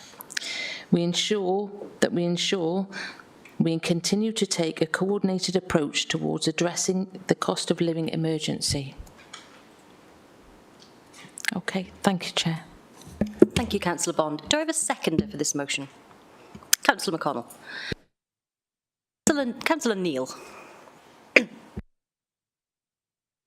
Thank you, Chair. And it's really just to say initially that it would be very hard, I think, to find any way of disagreeing with the sentiments behind this resolution, really because it's such a broad resolution and such a broad submission in the first place. It does seem to me that it's more like a campaign statement or a press briefing rather than something to bring before council, and that actually the biggest issue for Monmouthshire as a county in this regard of helping those people who most need support is to address this fundamental point I raised earlier about the gulf between the amount of core funding coming from Cardiff for the council and the average council in Wales, and that with the Labour administration, that would seem like the ideal opportunity for the administration to actually put something forward which is concrete, that we can, of course, get behind, rather than something which is much more broad and motherhood and apple pie in that regard. So I think it's, of course, something we would want to do everything we can to support the most needy, but it does come down to practical steps. Thank you. Thank you, Councillor Neil. Councillor Rook. Thank you very much, Chair. Much the same as Councillor Bond, I'm very involved with my local community fridge. I'm a founding member of the Chepstow Community Fridge, and we've only been open since March. In the 3 months that we've been open, we've seen a 100% increase from the first month's average to now. We're not naive enough to think that people's minds are swayed to come to us because of the ethics of preventing food waste. We're not naive enough to think that those people aren't coming because there is a real need. That is blatantly obvious to us. Where I live in Chepstow, we have a large portion of elderly people. As the inflation is going up, cost of living is going up, some of those people only get out because of local taxi companies. Bus services here in Chepstow are pretty poor, and the cost impact for them is going to be huge. So we're looking at social isolation for some of the most vulnerable within our society. This also prevents children from being able to have a proper part of being involved in the education system if they're unable to afford to attend away days or arranged events through the school. It has an impact on their opportunities and the way that they interact with their peers. So I fully support this motion that we should look to have a joined up approach to addressing this cost of living crisis. We aren't going to be able to do that on our own. We have to work with partners that we already know exist within the county to address these issues. The community cannot step up and fill the breach for everything. We must do all we can to improve the lot of our low-income and most vulnerable residents. Thank you, Chair. Thank you, Councillor Rook. Councillor Chandler. Thank you, Chair. And yes, likewise, I fully support this motion. It is a real key issue. And I just wanted to say maybe a little bit more. You know, there are a number of issues around the cost of living crisis. One thing is that incomes are not keeping pace with inflation, whether that's wages or whether that's benefits and pensions. Inflation now just is over 9%, but that in itself disguises the fact that inflation on key essentials such as energy and food is rising much higher than that. So this is a very real issue. I would like to, you know, obviously there's many other actors that have an influence on income and certainly wanting the UK government to address this, I think, is a priority. But in terms of how we can then ameliorate some of the cost increases for residents, I'm looking forward to the development of the administration's programme political programme that we're going to be participating in, because I think that's really important. But I think it would also be good if we can identify some early and concrete actions that we can take, whether it's about tackling energy bills, what support can we be giving, for example, to help with home insulation, so people's, you know, before next winter, people are having to spend less money on heating their homes, and particularly as a rural community, that's some of the, many of our residents are having to rely on the more expensive oil and other fuels. What we can do in terms of people's transport, if the difficulties of running cars with the cost of fuel, again, how can we scale up at a more rapid pace the provision of public transport and the extension of it around the county? I think there are a number of things that we could be looking at. I'm looking forward to being part of those conversations, but I think there is an urgent need for some practical actions to come out of this process as soon as we can. Thank you. Thank you, Councillor Chandler. Councillor Birch. I thank Councillor Mon for this motion. I think it's very much a live issue for everybody in our communities. Many of you will know that in my professional life at the credit union over the last decade, I have had the a great opportunity to see what has happened to the household finances of families in Monmouthshire. This cost of living crisis doesn't come fresh. It comes on top of 12 years of real-term benefits and tax credit cuts that have eroded the household finance and the household resilience of so many people. And as has been pointed out, it's not just income versus expenditure, but it's also about financial resilience and inclusion. So I'm really pleased that there are so many things that we've been able to do with the support of Welsh Government this summer. Councillor John has already reminded us about the programme of summer activities through Mon Life. It's great that we have things like free swimming and there's specialist programmes within schools, and also, as Councillor Chandler's pointed out, there are many things where reducing household costs goes hand in hand with reducing our impact, our environmental impact. So it's great that we have the support of with things like school uniform, recycling through some of our schools, the charity shops, and things like the community fridges. And I think that is very much the way to go to ensure that, as well as the financial help that we are able to give to low-income families, we also make sure that everything that we do is inclusive. Thank you, Councillor Birch. Councillor Watts. Yes, thank you, Chair. Obviously, it's a desperate situation. You know, my ward, the demographic, you know, when you go canvassing, it's really tough, really, to try to explain to people there's very little other than a change of government nationally that is really going to change their life. There isn't a national really housing strategy, and I'll come on to that in a minute.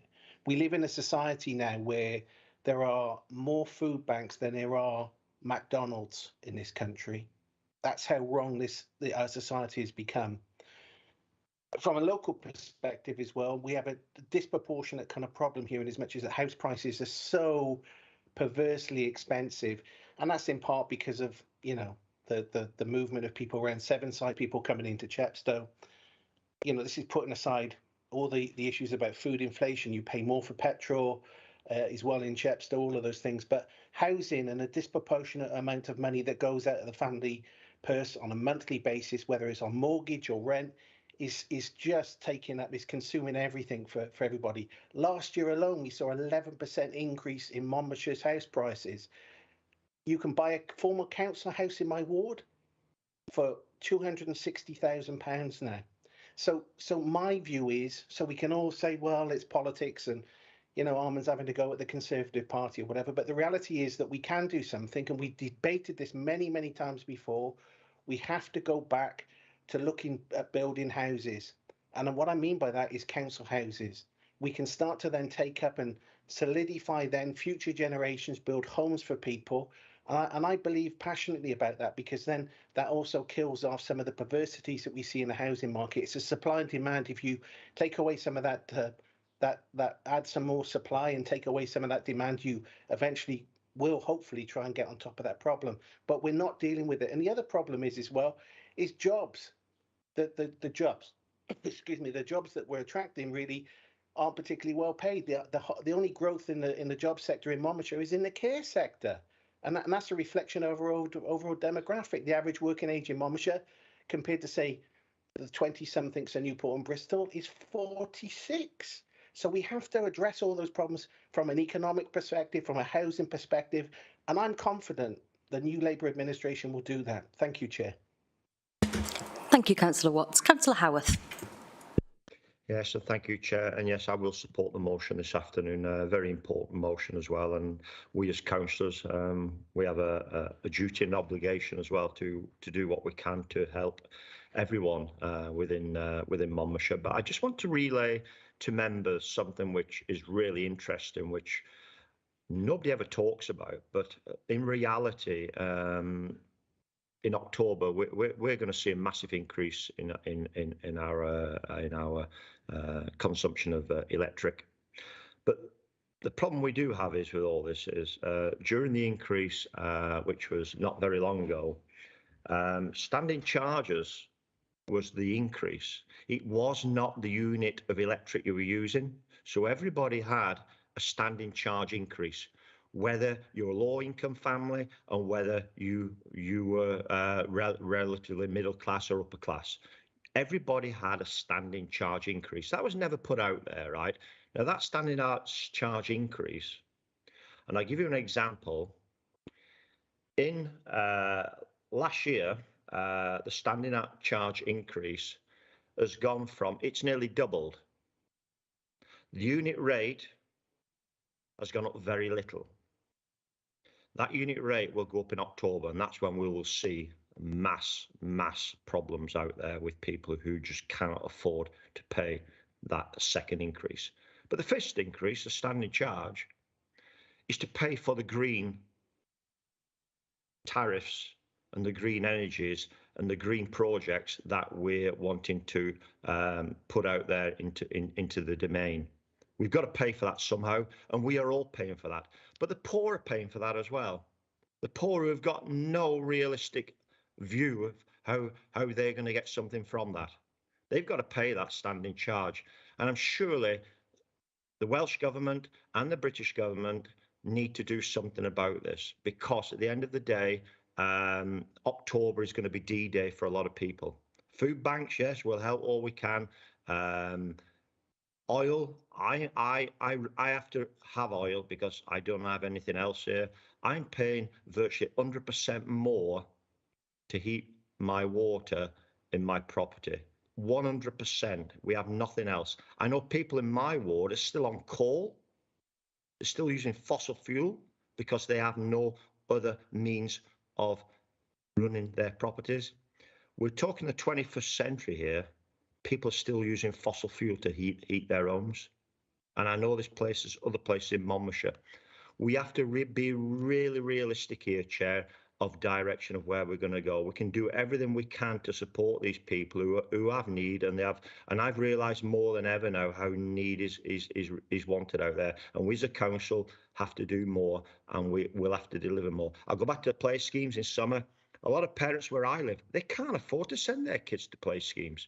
It's not cheap. Yes, others may have it free, but other people, middle-class people as well, they can't afford to send their kids there. It's too expensive.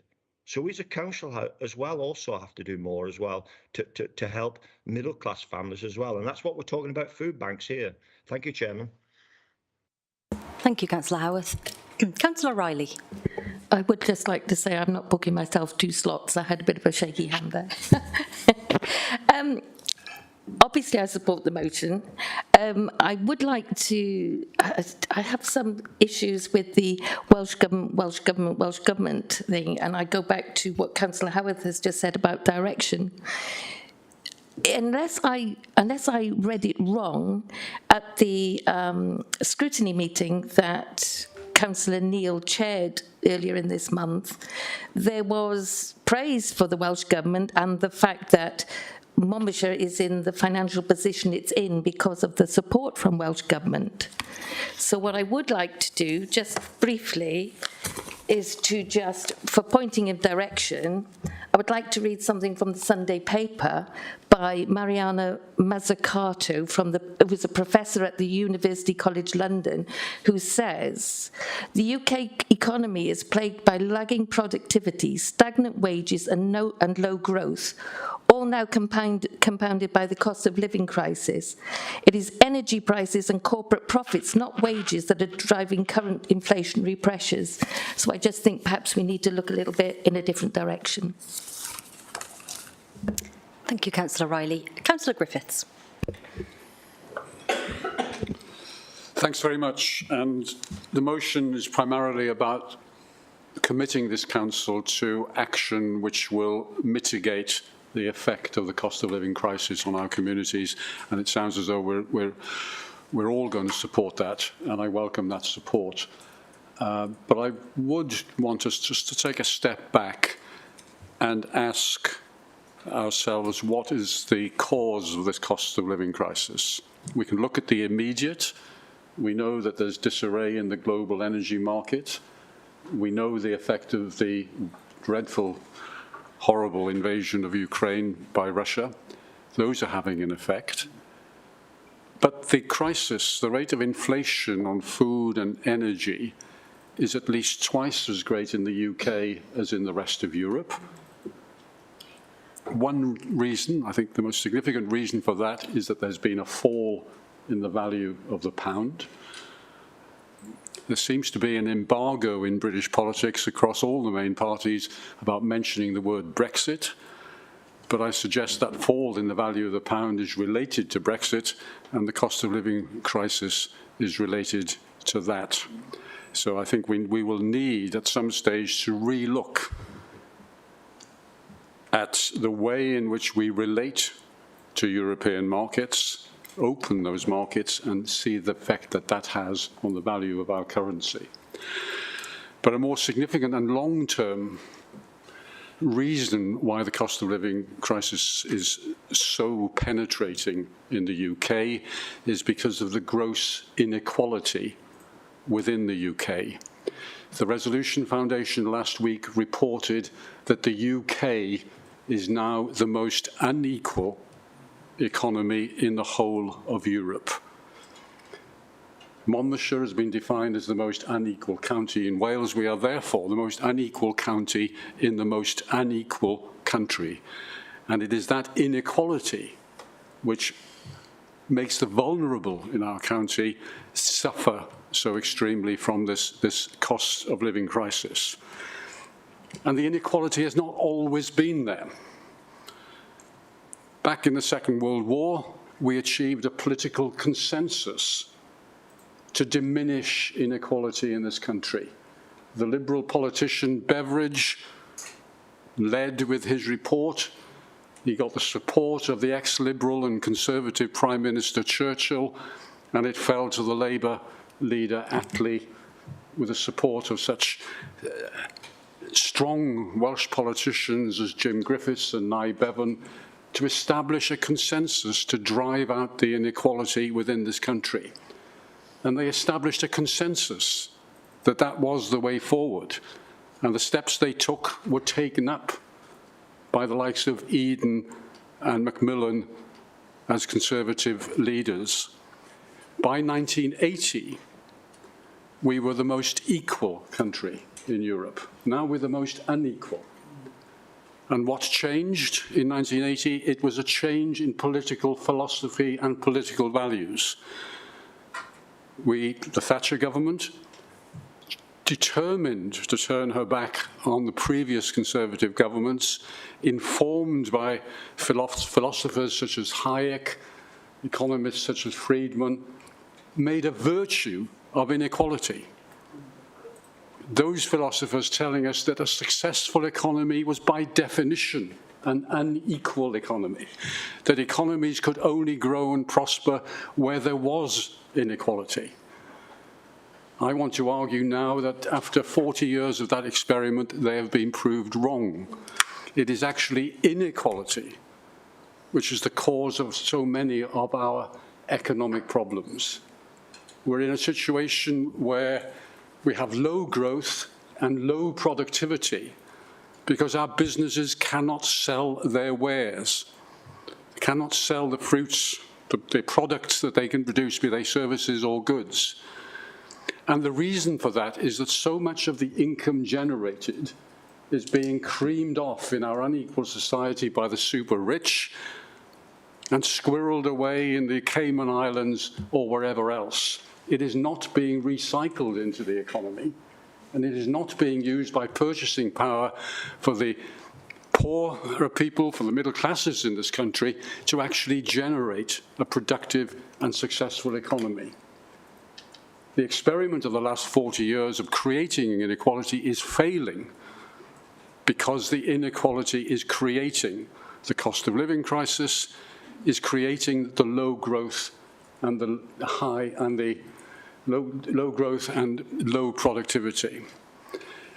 So as well as committing ourselves to this motion to mitigate the effect of the cost of living crisis, I would hope that in this most unequal county, in this most unequal country, we can achieve a progressive political consensus across this council to actually work to reduce the root cause which relies in inequality.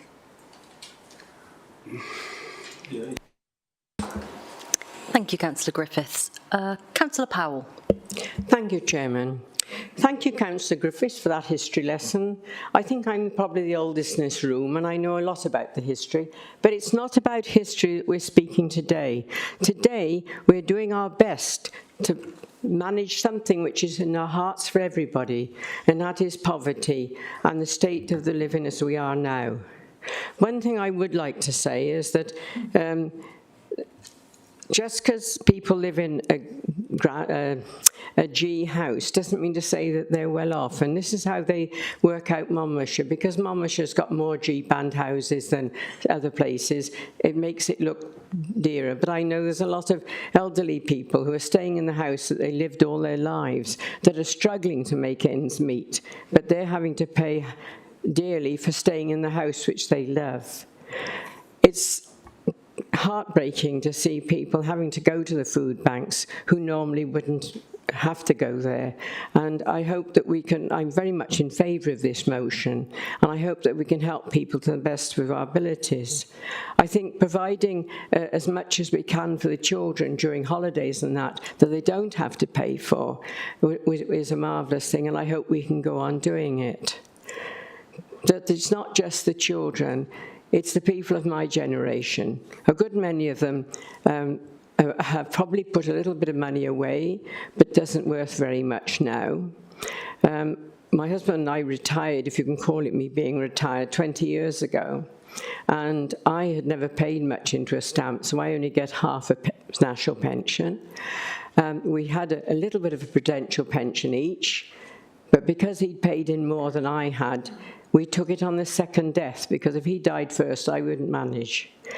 Well, the trouble is, if you do it like that, it sounds great, you're going to get the 2 pensions for whoever lives the longest, but you get no interest on the money. And as you can imagine, that money doesn't buy as much now as it did 20 years ago.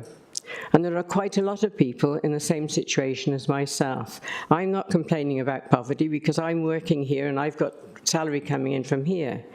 But there are a great many people in the same situation who thought they were supplying money for their old age, and now they've got to it, and a lot of people luckily are living longer, and they have got it very hard. And heating their houses is one of the biggest problems. And if you've got to have what's there, we're on gas, we've got no choice, we have to have gas. And I mean, the gas bill, I hate even looking at the standing order payment, what we pay for gas now. It's so frightening. And it's like other people like Simon who said he's only got to have oil, and people are tied, they can't pick and choose very much. But I really do support this motion. I think forget all the history, forget the politics. What we've got to do is do our best to further these food banks, look after the people, both young and old. Thank you very much. Thank you, Councillor Powell. Councillor Maybe. Thank you, Chair. I thoroughly endorse the motion and the comments made by Councillor Griffiths. I'd like to just comment on a very specific point. I was intrigued really at the sort of circular argument of Councillor Howarth, who went from complaining about energy prices to complaining about people still using fossil fuel and the imbalance in the way that the tariffs are structured. Having worked in this field for most of my working life, what I noted is that since the political change in 2010, all of the big insulation programs, which is the single only way to protect people against future energy shocks, is to make their homes energy efficient with fabric energy efficiency. All of those programs have been gradually removed over the last decade. Now, I worked in the past with local authorities to maximise bringing in those funds to a rural area, an area that was not a focus for the insulation companies. We did that effectively because those funds were there to bring in. This government has made sure, this UK government, not this Welsh government, who do not control that and do not have the funds to run such programmes unless they are delivered to them by Westminster, who have been reducing the funds that they can use for that. You have to have those funds available in order to make them available in your area. And the Climate Change Committee, people are shaking their heads. I can see a couple of Conservatives shaking their heads. The Climate Change Committee has commented on the fact that that aspect, the buildings insulation programme, is way behind and is not sufficient. So if you're looking at levies, for example, to complain about having levies, well, there's one way to deal with that, of course, to take them out and to put them on general taxation, and to balance that with a fair tax system that taxes the wealthy and not those on low incomes. If you put those levies on general taxation and actually move towards an energy efficient society, you protect individuals against future price shocks as well as protecting them against climate change. It's very simple, it's common sense. So there's no point in talking in circles about let's not spend any money on insulation and let's complain about energy costs. It is just simply foolish. Thank you. Thank you, Councillor Maybe. Councillor Fuchs. Thank you, Councillor Bond, for bringing this really important motion to ourselves, to the Council today. I'd like to remind everyone that this crisis is a gendered crisis, and women aged 45 to 54 were twice as likely to have reduced their working hours during the pandemic, so they were already at risk. 55% of universal credit claimants in Wales are women, and 43% of those women claimants are in work. So I think it's also really important that we look at this through a gendered lens, because many women and many single parents are even worse off than the general population. Thank you, Councillor Chandler, for your comments. I noted you asked about early action. Well, the first thing I did as a cabinet member was, with the support of our officers, was to put together a paper on the discretionary cost of living support scheme. So I'm really delighted that 16.5k is going on fuel vouchers, 40k is going to a schools hardship fund, and the discretionary housing pot is being increased by this administration by £114,000 to prevent people going into homelessness. So I know there's a huge amount more we can do, but we have started, as we mean to go on, supporting those most vulnerable in society.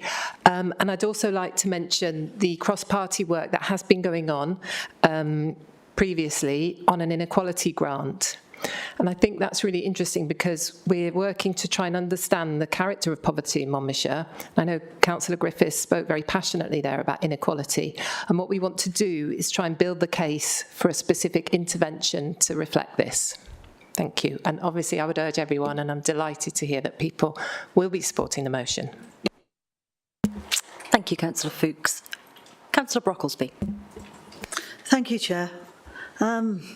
I'm absolutely delighted that we have cross-party agreement on this issue. What it speaks to is inequality and poverty. The cost of living crisis is just exacerbated what has already been there, and how Councillor Griffiths here has so comprehensively showed the historical roots to these levels of inequality. And we should not forget the historical roots, because it is structural. This is not a passing crisis unless we actually address these root causes of social inequality, income inequality, health inequality, political inequality, where the voices of the poorest, the most marginal, are not heard, then we are not going to deal effectively with what we're seeing in front of us now. It will be Band-Aid.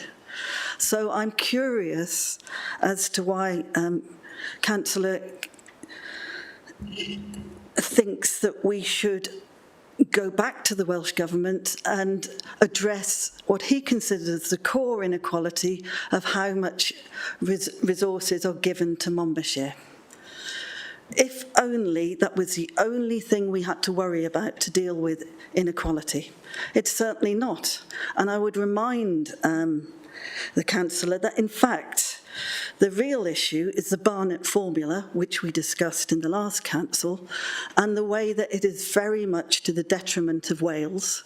We're also facing another round of negotiation with the UK government, where, because of the current crisis and chaos of the existing UK government, we won't even know whether that settlement will happen in time for us in Wales to be able, the Welsh Government, to make that budget in time in a period when we are facing so many challenges, not just the cost of living crisis, but also, as was being pointed out by Councillor Maybe earlier, the whole issue around the climate and nature emergency, where we have to up our efforts in Wales.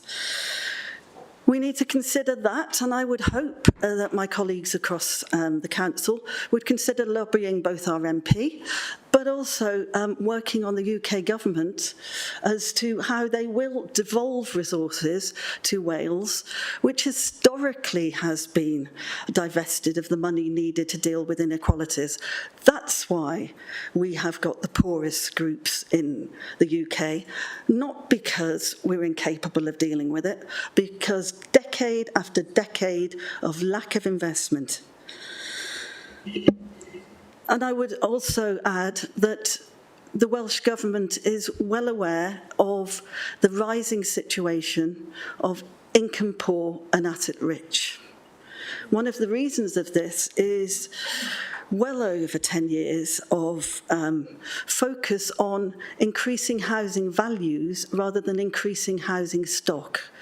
The perverse incentives from giving money to first-time buyers has to exclude people who don't have the bank of mum and dad or other forms of putting down a deposit that would allow them housing. So we are increasingly squeezed.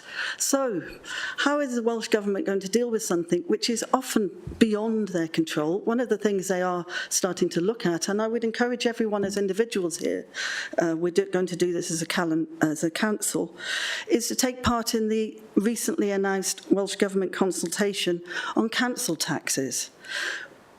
This consultation is based on the principle that it will be fair and it will be just and it will not lead to the further detrimental aspects that households and individuals are facing, and it recognises that one of the issues it needs to look at is those that are living in asset-rich houses but are income poor and squeezed. That is often, particularly in Monmouthshire, where we do have a demographic skew, that is often people who are over the age of 65.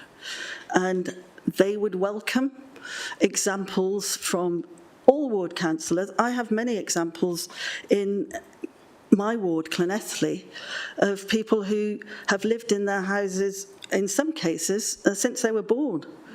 The houses, the cost has shot up around them. They've no intention of leaving, and it would completely isolate them from those community networks and social networks which keep them the well-being, keep them connected, keep them in a position to be helped by neighbours, friends and families. But they're paying a lot on their houses, and that's another squeeze. That's something that should be addressed. But the bigger issue we need to address, councillors, that the deep-seated inequalities that are rooted in unfair taxes and unfair policies that have been skewed towards the better off and the rich. Thank you, Councillor Brocklesby. Councillor Butler. Thank you, Chairman. First of all, I would like to say that I do wholeheartedly support this motion, but I just wanted to pick up on something that Catherine Maybe said regarding installation programmes. My mother was caught out by one of those installation programmes, which at the time I wholeheartedly agreed with her that it was the right way to go forward. It would cut her electricity, her gas bills and so on. So she went forward with it. Unfortunately, she lived in a very rural location where the west wind blew, and her house was actually totally unsuitable to have insulation put into her cavity walls. And not only she wasn't the only one who found this out. There are hundreds and hundreds of people across Wales who picked up on the insulation programmes, who subsequently, like my mother, found that it was very costly indeed to remove it. In fact, I seem to recall it was about £3,500, and that was about 6 years ago. So yes, I totally agree. We must start looking at insulation programmes, but they have to be done right. We will all have to subsequently, in years to come, move away from gas and into technologies such as air source heat pumps. And that's the way we need to be moving forward. So it is a double-edged sword. And I just wanted to raise that issue because we are a very rural area and much of our housing stock really isn't suitable. That was the point I wished to make. Thank you. Thank you, Councillor Butler. Councillor John. Thank you very much. Well, we're very happy to support the motion today. It's a very well-meaning motion. I think it's a little bit woolly, and I was disappointed to see it didn't call on the administration to actually do anything. But we do look forward to engaging with the association on with the administration on the development of the corporate plan in the coming weeks. I was disappointed that some members took this as an opportunity to go on a political rant about the UK government and even hark back to what happened in the 1970s before many councillors were even born. We had a general election in December 2019 where the public had a choice about whether we went forward with the Conservatives or went back to the 1970s with Jeremy Corbyn, and the public had a very clear say. We do face some significant challenges in the UK economy right now, partly as a result of the hangover from the pandemic and the significant investment that the UK government put into schemes like the furlough scheme, numerous schemes to support businesses, particularly in the hospitality industry. We don't know whether we would have had those schemes that were a real lifeline to people had there been a Labour government. We don't know. Had there been a Labour government, would the UK government have stood shoulder to shoulder with the government in Ukraine as closely as they have done? Again, we don't know. But what we do know is that there's significant support coming from the UK Treasury for families. The Chancellor recently announced £37 billion of investment to support families with pressures from the cost of living, things like the £650 cost of living payment for households on benefits, the £300 payment for pensioners in receipt of winter fuel payment, the £150 cost of living payment for those in receipt of disability benefits. So there is real support coming there from UK government, and I also think that we do need to look at the Welsh Government's record. I mean, members opposite talked about what happened before Margaret Thatcher came to power. The reality is we've had Labour governments in Wales for 25 years. At what point do we stop blaming what happened in the 1980s and actually start taking some responsibility for the decisions that Welsh Government have made? I think Welsh Government have been a disaster for many household budgets. We've seen a lot of short-term gimmicks, universal freebies, including for people who can actually afford them, but we haven't seen the real drive to increase the economy. We've seen Labour ministers themselves saying, oh, we don't really know what we're doing on the economy. We've seen that Wales has got the lowest employment rate in Britain, the lowest GDP per head of population in Britain. We haven't seen some positive moves like business rate reform to support businesses, to help people who are hard-pressed. And to respond to the point that Councillor Watts made, oh, you just need to build more houses. Well, Welsh Government won't let Monmouthshire build more houses. We put forward a target a couple of years ago to build more houses, and Welsh Government came back and said, you can't even build a fraction of that. So you really need to speak to your bosses in Welsh Government to enable us to build those houses that we need. Only last week, it was really disappointing. Councillor Watts. I said social housing. I didn't say commercial housing. I was specific about council housing, and he's mindfully distorted and misrepresenting what I said. Thank you, Chair. Explanation. Okay, Councillor John, carry on. Thank you. I haven't misrepresented anybody. Welsh Government have put a cap on the number of houses we can build. Doesn't matter whether those are social houses, private houses, there is a cap on the number of houses that we can build. And I think that's a real shame And that will prevent us from delivering, as a council, the housing that people in our authority need. Only last week we saw that there is still significant child poverty here in Wales. 9 of the top 10 areas of deprivation in Wales are sadly in Labour-run authorities. So I do take issue with the party opposite saying that this is all down to the UK government and it's the Barnett formula that needs to be reviewed. Well, when we had 13 years of Labour governments, I didn't hear people from the Labour Party saying we needed reform of the Barnett formula, because that certainly wasn't on the table then. There are lots of things, of course, the council can do to support hard-pressed families in Monmouthshire.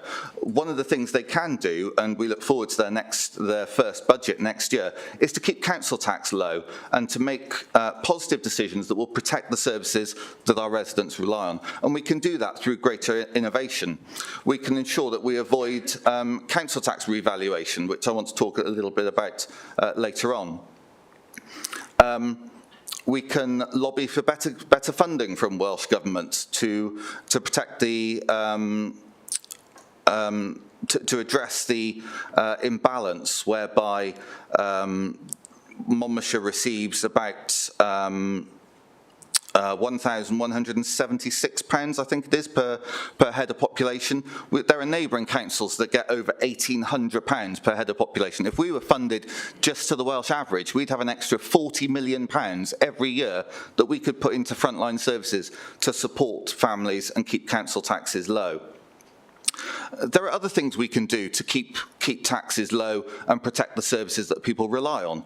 We can continue to protect the council's investments that we've made, and I was disappointed to see a number of Labour candidates in the recent local elections being very vocal about the purchase we made of the leisure park in Newport. We made that to protect the services that we provide. That was an investment which has delivered nearly £500,000 every year for us to put back into frontline services.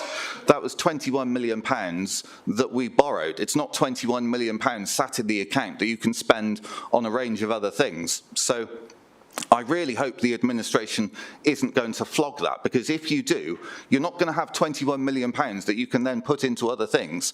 You're going to have a hole in your budget of £500,000 every year that you're going to have to make up. Well, that equates to about 1% on council tax. That's not fair on hard-pressed families in our county. I noted the point that Councillor Riley made, that Monmouthshire is only in such great financial shape because of Welsh Government. Well, the financial position we're in is because of the difficult decisions that have been taken by successive Conservative-led councils. We haven't flogged any of our leisure centres in Monmouthshire, unlike other Labour-run councils in South Wales. We haven't closed any of our sixth forms in Monmouthshire, unlike other Labour-run councils in South Wales. We haven't tried to pull out of joint services for blind and deaf children to save a bit of money, unlike other Labour councils in South Wales. We've made some really difficult decisions over many years in this council to keep council taxes low, to support the most vulnerable in our county. And we look forward to working with independent Green Labour councillors in the coming weeks and months to make sure that we do everything we can as a collective, as 46 councillors, to protect everyone in our county and make sure that everyone has equality of opportunity in Monmouthshire. Thank you very much. Thank you, Councillor John. Councillor Garrick. I'd like to thank Councillor John for that impressive political rant, which started with a complaint about people making political rants. I don't particularly want to go on a political rant right now. I'd like to talk about some positives. You did focus on quite a lot there, Councillor John, about not being able to build houses. The fact is the previous administration failed in that. We are making some very progressive talks with the Minister in Welsh Government, and we are looking to be building houses, but thank you for the opportunity to bring that up at this point. We'll also be working to ensuring that schools that are looking at falling into deficit after the previous administration and the removal of Welsh Government grants, are rapidly brought out of deficit as well. I think we need to be honest about where we've been in Monmouthshire and where we're going in Monmouthshire, and I think at this point we need to maybe stop the political ranting and actually work on all sides of the chamber to get to a point where we do address inequality in this county. Thank you, Councillor Garrick. Councillor Pavia, as you know, there is a legal requirement for you to be seen when you're attending remotely, and you have had your camera off for a large amount of this section, this agenda item. So after discussion with the monitoring officer, I don't feel that you've been sufficiently present during this item, so I'm not going to hear from you. Do I have any other questions? Okay, Councillor Bond, do you want to? I'm assuming I don't see any other questions or comments. No, Councillor Bond. Thank you very much. Thank you, Chair. Thank you very much for your support for this motion. I think it's absolutely the right way we should be moving, and very excited and feel hopeful about all the words that have been said about what we're going to do and how we're going to improve things for the people of Monmouthshire. Thank you very much. Thank you, Councillor Bond. Right, we are now going to move to a vote on this motion.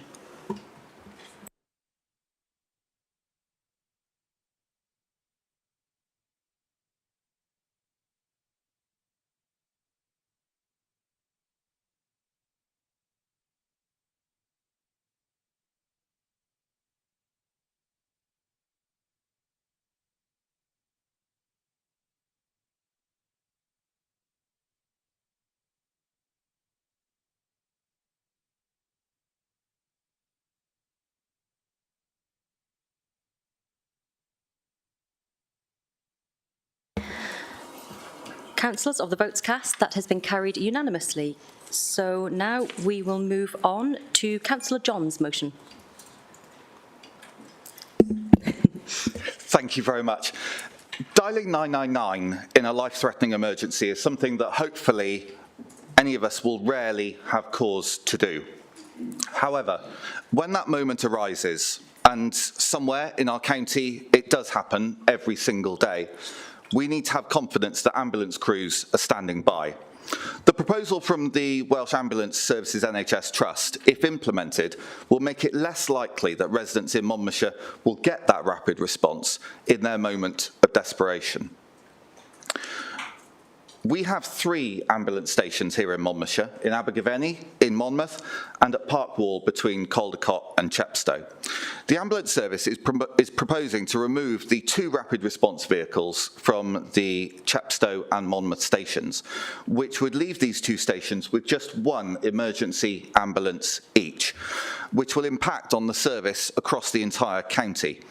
That means that if 1 ambulance is out on a call, and that could be a call out of county, then it means there's no coverage left at all, and we would be dependent on ambulances crossing into Monmouthshire, possibly even from across the border in England.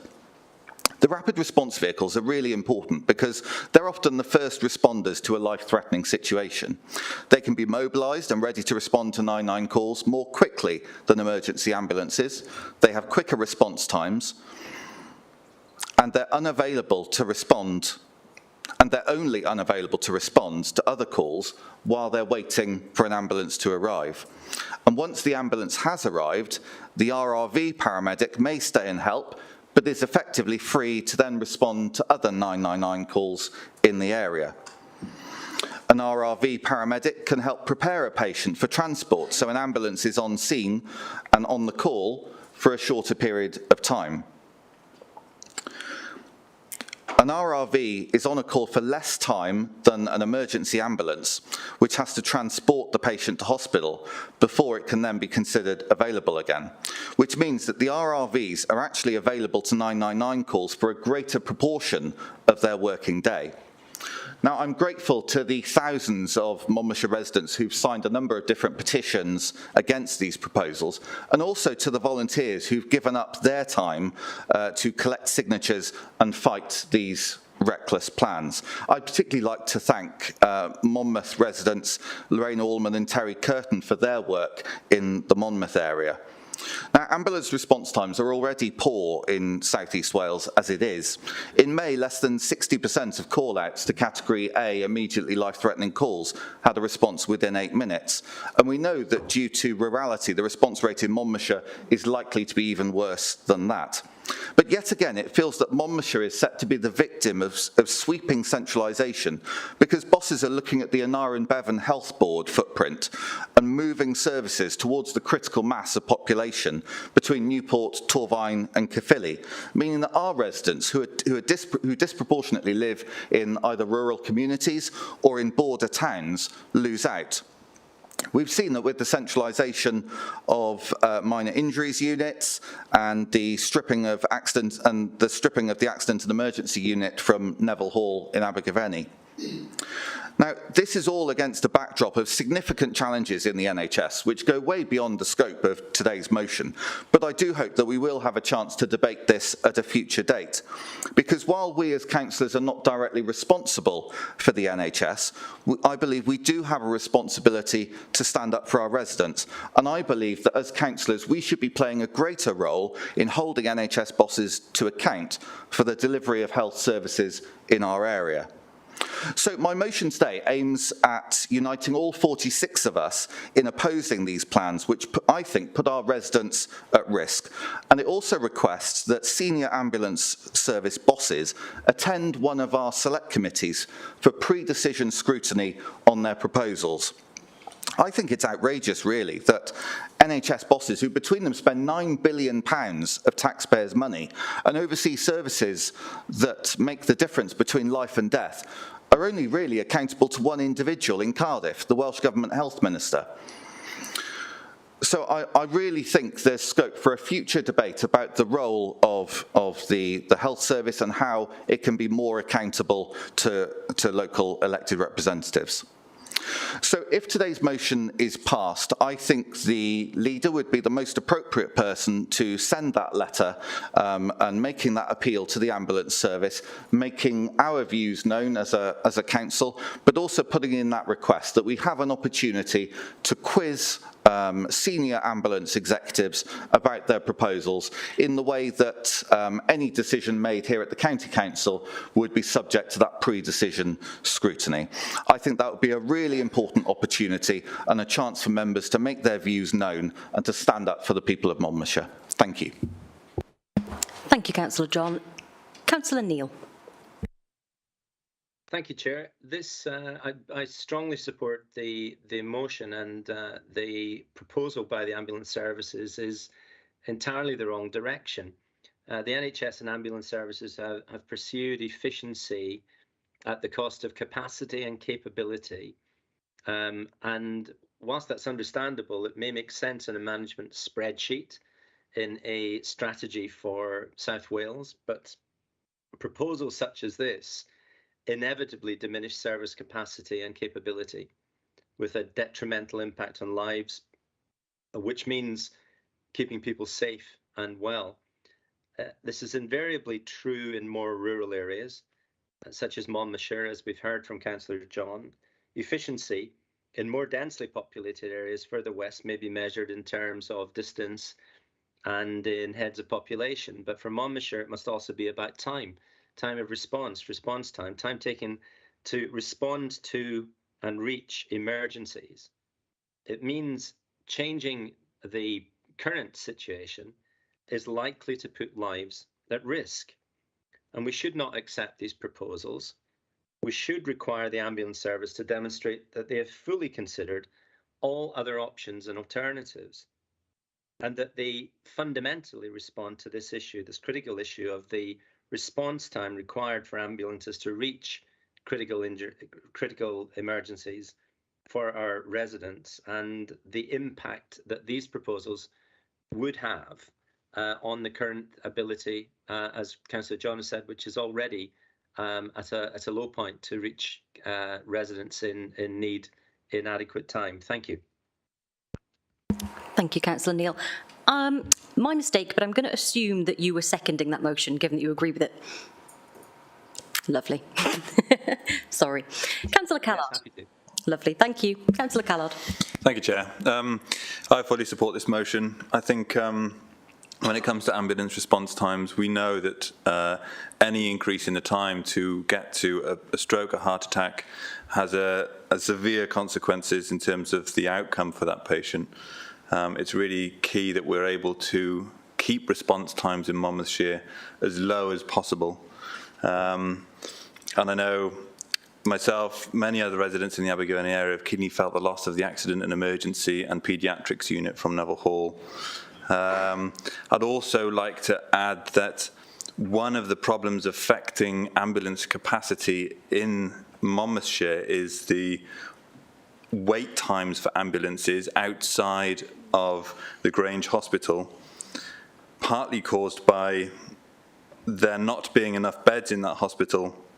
And I was really pleased to hear from Councillor Thomas recently about how hard he's been working to try and smooth the path of patients leaving hospital to increase that capacity to allow the ambulances to unload faster and get back out to their service. So I'll be supporting the motion. Thanks. Thank you, Councillor Callard. Councillor Powell. Thank you very much. I support this motion. One thing that I was talking to my husband about this the other night, and he said, well, think about it. They say they can get to accident and incidents in 8 minutes. Can you imagine an ambulance going from Abergavenny to try to get to Chepstow? They'd have a job to get to Raglan in 8 minutes, let alone get to Chepstow. I think in a wide area like Monmouthshire, it's important that we've got a good ambulance coverage, because if those are the one at each place have gone, they'd have to rely on Abergavenny ambulances. And it's a long way from Abergavenny down to Caldicot and anywhere around there. But I think a lot of the problem is, as Councillor Callas just said, is the problem they get hanging about at hospitals. And that is another question, but it's still linked to this. And that is the fact that we don't have enough homes and places for elderly people to go to. They get taken into hospital with heart attacks and all sorts of things, and they're in there, and they're well enough to go from hospital, but not well enough to look after themselves at home. So what we want is more homes. We used to have quite a lot of them, and they seem to have closed down. Whether they're finding they can't run themselves or what, I don't know. But as long as we've got patients that are stuck in hospital who are really able to go into some other care, we will have this problem of the ambulances waiting outside hospitals. And I think that is a great thing as well. But the most of the problem today is the fact that they're trying to take away ambulances from Chepstow and Monmouth. And there's a lot of people living in those areas of all ages, children who would need to get to hospital quickly, as well as everybody from any age would need to go to hospital quickly. And I think it's an excellent motion, and I support it wholeheartedly. Thank you, Councillor Powell. Councillor Garrett. Thank you. I support this motion as well, and thank you to Councillor John for raising this. As Welsh Labour candidates in Monmouth, we all pledged that we would fight tooth and nail to keep our ambulance services, and we have no hesitation in doing the same now as elected councillors. The previous council agreed on an amended motion on the 3rd of March 2022 that Councillor John should meet with the Chief Executive of the Welsh Ambulance NHS Trust. I note that the press have reported Councillor John's comments on this, but I'm not sure whether he's actually reported back to members about the meeting that he had with Jason Killins, the Chief Executive. On the doorstep, I think many of us would have met with residents who had stories of long delays for ambulances for themselves and for loved ones. So, we need to ensure that we get a full account of what's going to happen with the review, the National Roster Review. Monmouth councillors signed the petition, and also I went to the presentation of the petition to the Senate Petitions Committee on the 12th of May, along with Lorraine and Terry, and I echo Councillor John's comments on the great work that Lorraine and Terry did to gather signatures for that petition, and along with their volunteers as well. And I note that after the petition was presented, Lorraine and Terry were due to meet with Chief Executive of the Welsh Ambulance and NHS Trust, Jason Killins, and I understand they have just received a reply about their detailed questions, which they are going to be considering in due course with their volunteers and with GPs that they've been working with and local representatives as well. I would also refer members to some of the documents which are available online, which I can circulate. There's a demand and capacity review from 2020, which was prepared by a research company, Operational Health Research in Health Limited, and also there's a stakeholder briefing on the Welsh NHS Trust website with a letter from Mr. Killins, in which he does invite anyone interested to provide a briefing to stakeholders and refers to councillors. So I'm sure he will be willing to come and talk to us about this. And there is an invitation in his letter of the 11th of March on the website. So again, I support this motion. Thank you, Councillor John. Thank you. Thank you, Councillor Garrett. Councillor Pavia.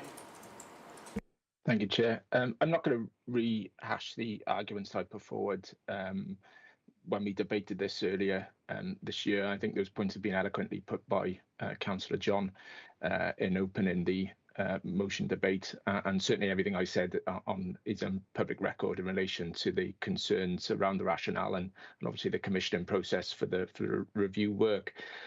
I think the fundamental point in this motion in asking WAS to present their plans to us before they submit those proposals to Welsh Government is simply because statutory organisations delivering health services are on the whole pretty poor at service design, co-production and consultation.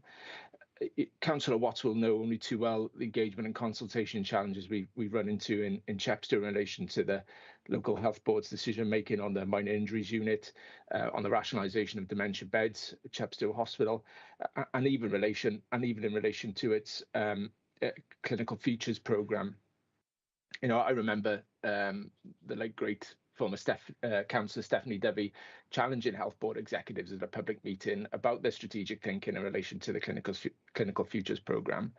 And when you look at the issues she raised and the challenges currently being experienced at Llangback-for-Grange, I think she was really right with many of the observations that she raised at the time.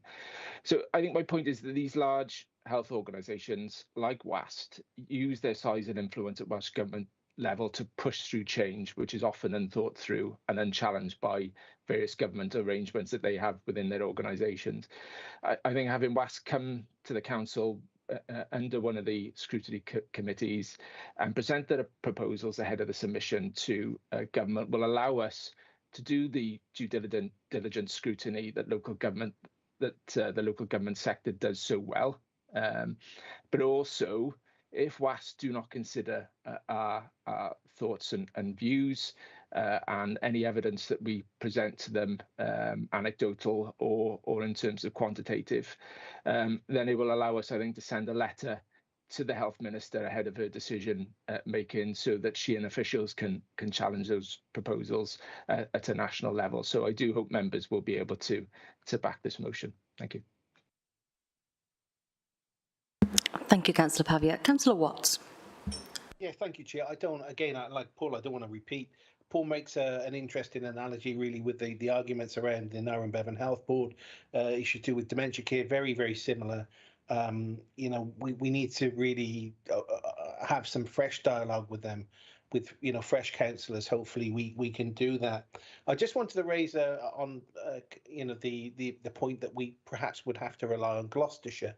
Gloucestershire really, if we're talking about border arrangements, which are strange at the best of times, that if no one quite understands where the lie of the land is there, they've got their own problems. I read only just last week that Gloucestershire Hospital had 25 ambulances stacked up waiting for a kind of changeover, partly to do with the kind of the unusual weather. So it isn't just Wales; it's health boards everywhere.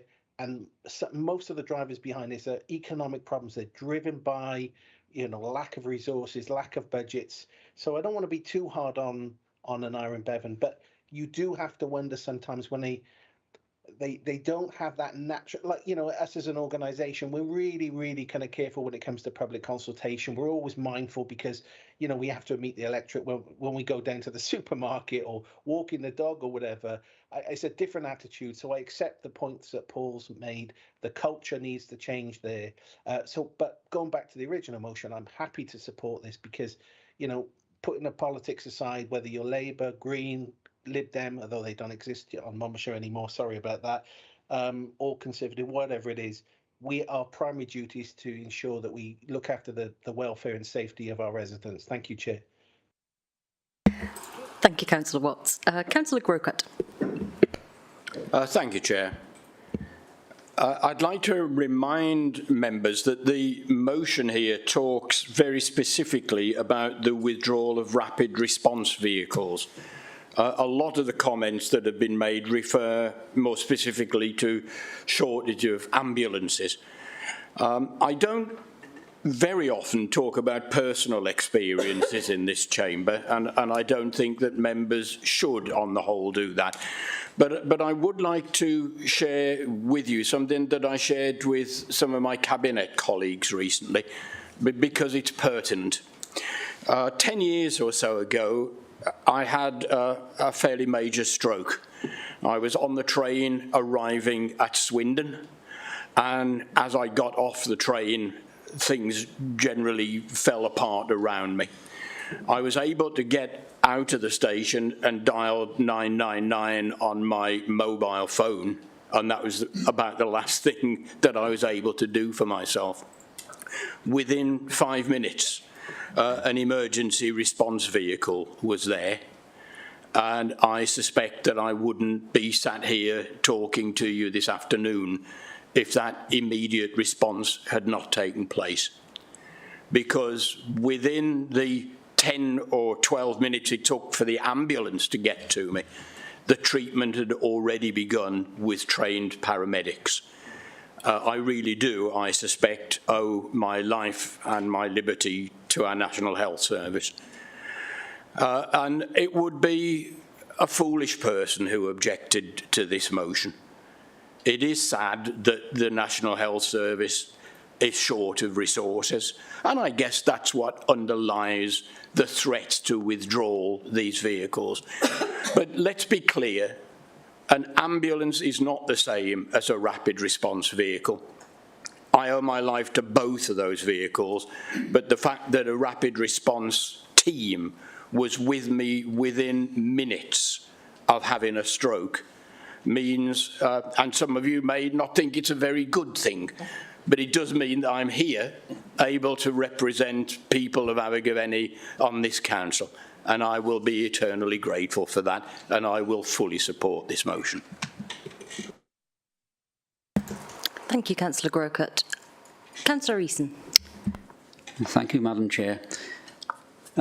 Yes, we can hardly fail not to support this motion.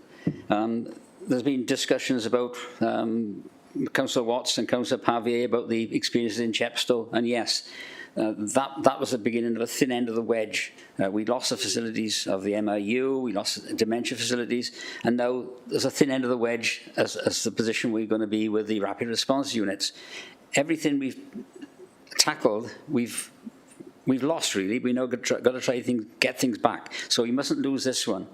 I know that it's not the best place to talk about personal experiences. It wasn't me, myself, but there was a member, a person that I know that had an accident at 1 o'clock in the afternoon and fell severely in an awkward spot in the garden. The rapid response ambulance turned up within an hour, made the person safe and happy for the next number of 8 hours to wait for an ambulance. I dread to think what would happen if you didn't have that rapid response unit there. That hour could have become 3 hours. So rather than go through all what we've seen in the past, we've got to fight this one, I think, properly as a council and as a society. We don't want to lose these rapid response this rapid response equipment. We need to maintain it and possibly look backwards to try and improve what we want. What we need in Monmouthshire is more facilities, not less. Thank you, Chair. Thank you, Councillor Eason. Councillor McConnell. Thank you, Chair. Thank you for the motion, Councillor John, which I'm fully in support of. So I just really wanted us, following on from the discussion we've been having and recent contributions about the rapid response vehicles, members here may be interested in the news that came out today, announcement from Welsh Government, part of their £3 million and a new £3 million investment, the employment of a further 100 ambulance staff aimed specifically at focusing the rapid responses made to people suffering from heart attacks and comparable acute and serious incidents. So I just thought that would have been of interest. Thank you, Chair. Thank you, Councillor McConnell. Councillor Rook, I saw your hand up on screen. Thank you, Chair. Councillor Grucott actually drew the conversation back to the rapid response vehicles, which is what I was going to do, rather than make it about the entirety of the ambulance service. In Chepstow, we are probably the furthest away from a hospital that's able to deal with acute illnesses. The rapid response vehicles is crucial for the safety of patients here in Chepstow and needs to be supported. So I, for one, will certainly be supporting this motion, Chair. It's so important. We have an ageing demographic that would rely on that expertise of care whilst waiting for an ambulance to arrive. It's so important, Chair, that none of us will be able to look ourselves square in the face if we objected to this, to supporting this. So I'm in full support, Chair. Thank you. Thank you, Councillor Rook. Councillor Thomas. Thanks, Diolch Cadeirydd. I will fully support this motion. I was on the receiving end of a rapid response vehicle one night some years ago before I joined the council. I live in a rural location and only my wife was there. My sons are grown up, etc. But apart from that sort of personal experience of it, we do live in a very large rural county. And much of that is quite remote. And I think it is an issue that we do need to get into closer and I would say harder dialogue with an Irene Bevan University Health Board. But in reality, it is an issue right across the UK in terms of provision of ambulances and response times of ambulances. And much of it goes to the stacking up for us at the Grange. And certainly as much as I can, and I wish I had a magic wand as Cabinet Member for Health and Social Care, but I don't. But in reality, there are 300 people stuck in the Grange who really don't need to be there medically. They're there really because they don't have care packages coming out. And there are lots of issues associated with that. And that is something that I do intend to tackle over the next 5 years. But it is not a simple fix by any means. And it's not a political fix. I certainly hope that the other parties will work with me. I'm starting off tomorrow with a cross-party group and with end users to actually just start to get the ball rolling. So thanks. Thank you, Councillor Thomas. Councillor Brown. Yes, thank you, Chair. I do fully support this motion, and I wanted to read just a couple of paragraphs that came back when my local community council asked the Welsh Ambulance Service for a response on this. It's stated at 23 and 24, it says, within a modern ambulance service, the base station of a vehicle is less important than in the past.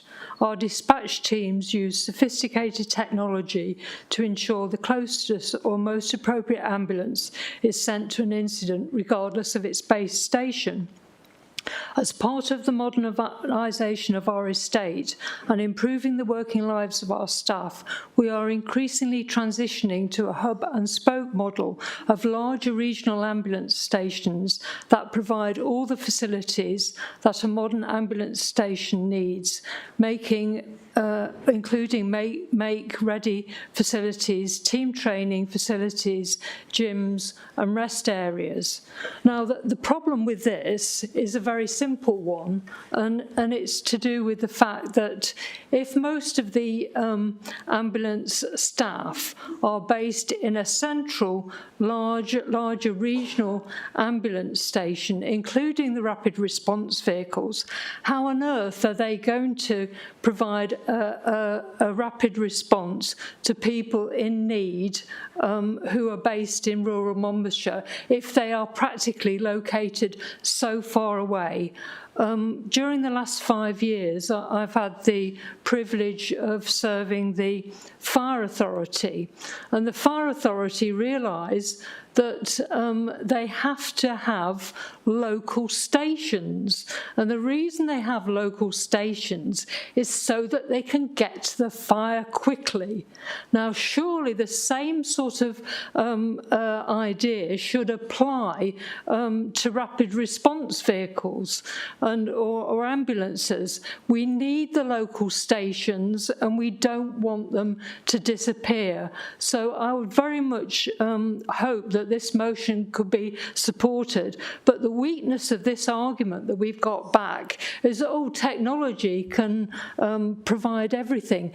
In fact, it does actually say that there are going to be more staff within this stakeholder response letter that we PDF that we got, but in fact it's no good if all the staff are centrally based, and it's just simply not going to work. And this is just a common sense, practical response to this.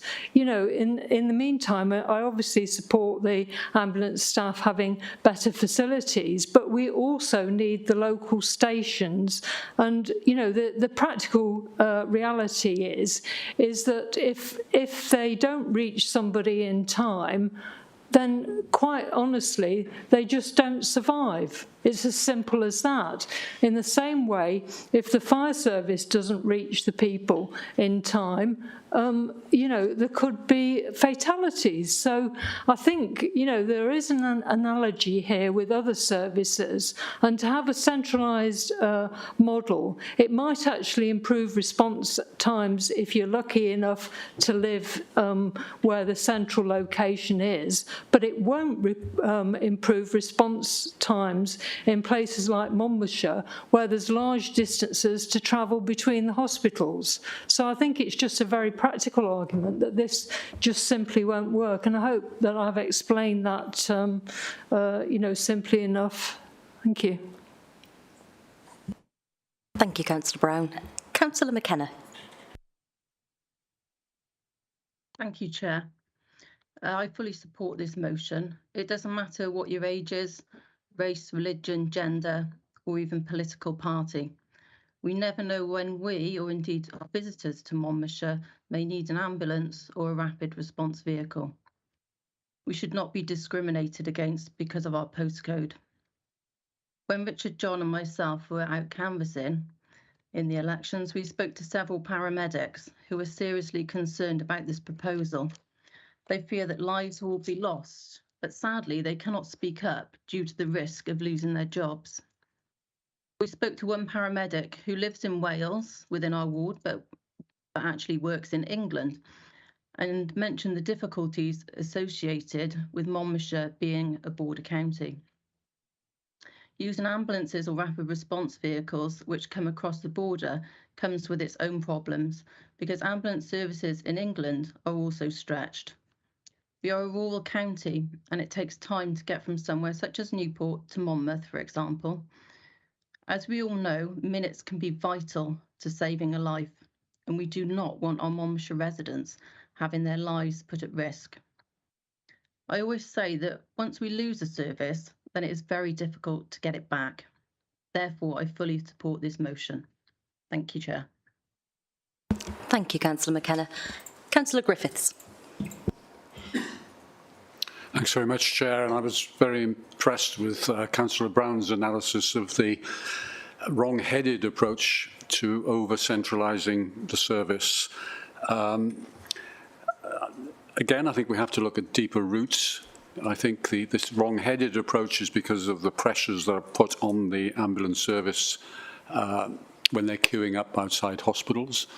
But they're queuing up outside hospitals not primarily because there are not enough beds in A&E or in the wards. They're queuing up outside hospitals, as Councillor Thomas said, because there are people in those hospitals who need to get out and get into a functioning care service. There's been a lot of talk and debates this afternoon about petitioning Welsh Government, lobbying Welsh Government.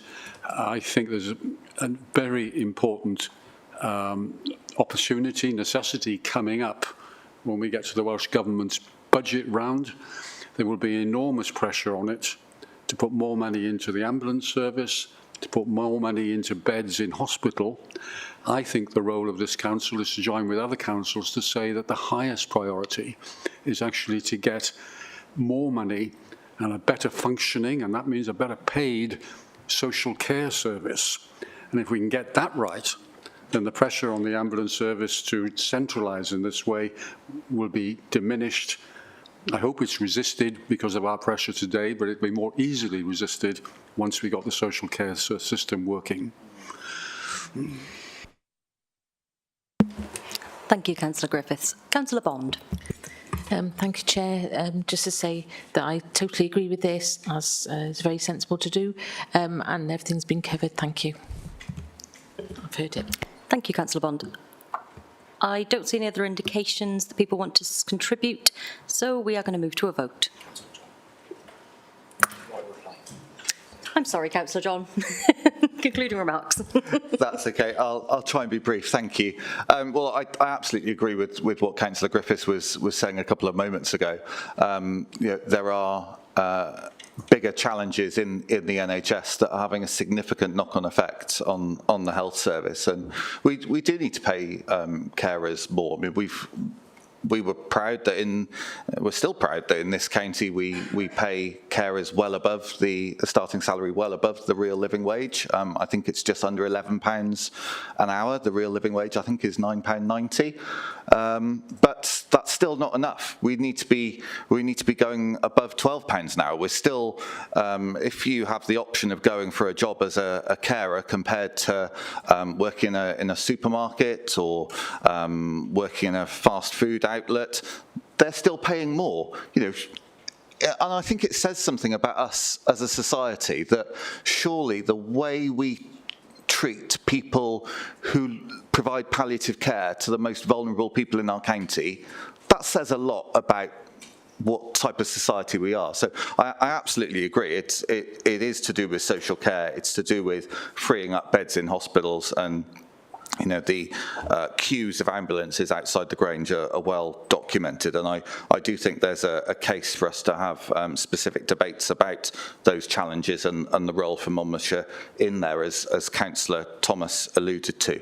I'd also like to thank, I don't want to mention everyone who's spoken, but I'm grateful to everyone who's contributed to the debate and has offered their support for the motion. I'm really grateful for that. But I do want to thank Councillor Grocott for his very personal and compelling case for the rapid response vehicles, and I know it can be difficult to make to refer to personal experiences like that, but I do think it's really powerful, and it brings some colour and experience, human experience to the debate. And we had it a few months ago when Councillor Ruth Edwards talked about the heart attack she had towards the end of last year. And you know, this is not just about figures on a spreadsheet. This is about real people. It's about our friends, our colleagues, our neighbours, our fellow residents. So this is vitally important, and I'm really pleased that colleagues have supported this. I think the point Councillor Brown made really eloquently about local fire stations is important, and I do think there are greater opportunities for the ambulance service to work more closely with the fire service and bring together perhaps shared facilities for our 999 services. But that point about those services being local and accessible is vital, particularly in a rural area like Monmouthshire. Councillor McKenna made the point that there have been a number of paramedics, GPs and others who have been very candid with us and have spoken anonymously about their concerns and their worries that if these proposals are implemented, that lives will be put at risk. I did have a meeting. I was going to say Councillor Peter Fox, he was a councillor then. Peter Fox, MS, and I wrote to the Chief Executive of the Ambulance Service, Jason Killins, earlier on in the year, and he did agree to a meeting, and he explained that the Ambulance Service will be putting more funding into additional staffing in the Aneurin Bevan Health Board area, an increase in ambulance vehicles in the Aneurin Bevan Health Board area, which is all very welcome, but that those vehicles would be available to travel into Monmouthshire when required. Well, given the rurality of our county, that simply isn't acceptable. If you look at a map of the Aneurin Bevan Health Board area, Monmouthshire makes up, I think it's, if it's not over half, it's almost bang on half the geographical area, but we're not even 20% of the population. But our residents shouldn't lose out because of geography. They're still entitled to that life-saving service. The other point that Jason Killins made was that everything they do is on a health board footprint. So they don't do modelling at a local level because they're not commissioned on a local or county basis. Well, given that these changes would have a disproportionate impact on half the geographical health board area, the whole of Monmouthshire, I think that's a real missed opportunity, and I think they should be doing modelling on the impact specifically in Monmouthshire, because that's where they're proposing to make the cuts. So I'm grateful to everyone for their support for the motion. I'm really pleased that we've been able to speak loudly and clearly with one voice today, because this is really important to our residents. It goes to the heart of what we stand for as councillors, standing up for the most vulnerable in our county. And I'm really pleased that we've been able to do that together today. So thank you all very much. Thank you, Councillor John. Now we're going to move to a vote.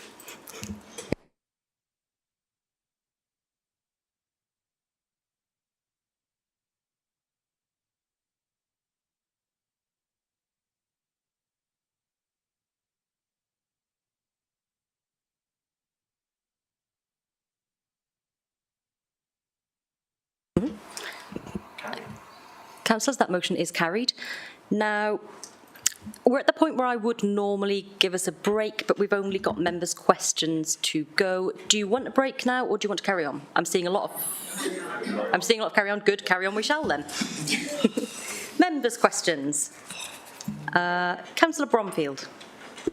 Thank you, Chair. I'd like to ask the Cabinet Member to provide an update on steps to tackle speeding in Lantricent. Thank you, Chair. So a petition has been received from the local community seeking a speed limit reduction, which I believe is what you're referring to, on the Usk to Wentwood Road. And the petition is going to be reported to the Place Scrutiny Committee at its next meeting in September, in accordance with the constitutional rules. And meanwhile, officers have added the request to the work programme so that they can assess the situation and give it due consideration. Thank you. Thank you, Councillor Bromfield. Councillor Maybe. I'm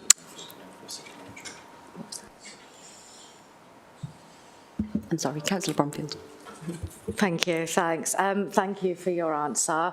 I just really wanted to emphasise residents' feelings and concerns about hazards on this country road, especially as we promote more active lifestyles. If the Cabinet Member would be willing, I'd like to arrange a meeting at the road with yourself just to show you why they have concerns. Of course, thanks, Councillor. I'll be willing to do that. Thanks. Thank you both. Councillor Garrick. No, it's a question too. I'm so sorry. Let me try It's that again. okay, Chair. I question myself to daily. Councillor Garrick. From Councillor John. Thank you very much. What assessment has the administration made regarding the impact of the Welsh Government's planned council tax revaluation on Monmouthshire residents, please? Thank you for the question, Councillor John. So I think it's important that full council understands the context of this. So the Welsh Government consultation on a fairer council tax opened on Thursday last week, so it's been going for a week, and it's running until October. And it's in the interest of reviewing the Welsh council tax system. The consultation scope includes completing a council tax re-evaluation for the 1.5 million properties in Wales in order to rebalance the system to reflect property values. This is due to the fact that the current system is now nearly 20 years out of date. Its scope also extends to designing a new system of bands and tax rates that is more progressive, including considering adding more bands to both the top and the bottom ends of that scale, if needed. It's looking to revalue more frequently the values of houses to keep the council tax more fairly distributed and on a more regular basis. It looks to improve the framework of discounts, disregarded persons, exemptions and premiums to ensure that arrangements are aligned to Welsh Government goals. It's also looking to improve the council tax reduction scheme, which provides support to low-income households. So this is the first phase of the consultation, which considers revenue support grants and council tax income. Phase 2 of this consultation is targeted for summer 2023, and the Welsh Local Government Association are considering a joint response, which would consider all revenue networks across Wales and the Society of Welsh Treasurers as we can ourselves also submit a response as an individual council. This is an extended and protracted piece of work, and it's important to bear in mind that the Phase 2 consultation will be more detailed and that the analysis needs to be proportionate in detail to the detail of the two respective phases of these consultations. We'll therefore expect a more granular analysis at the Phase 2 consultation. I have indeed asked our Deputy CEO to ensure that we have analysis of our position in Monmouthshire to ensure that we fully understand how changes would both affect and benefit Monmouthshire residents. However, it is just 1 week into the consultation and we've not yet received these figures. We will be getting them in a timely manner, however. I realise we're concerned across the chamber about the impact on Monmouthshire and particularly about the position of families who are asset rich in terms of their own homes but are income poor. And on that issue, I would urge councillors to bear in mind that the scope of this consultation does include providing support to low-income families. Thank you. Well, can I thank the Cabinet member for the answer and also for the for giving up the time to speak to me about this a few days ago. I was grateful for that. The last time there was a council tax revaluation was around 2003, 2004, and Monmouthshire was one of the local authorities that was hardest hit at that time. We were promised in advance of those changes that they would be revenue neutral, and what actually happened was that there were far more losers than winners. An Institute of Fiscal Studies report that was published during the pandemic speculated, I suppose, about some of the changes Welsh Government might be looking to make.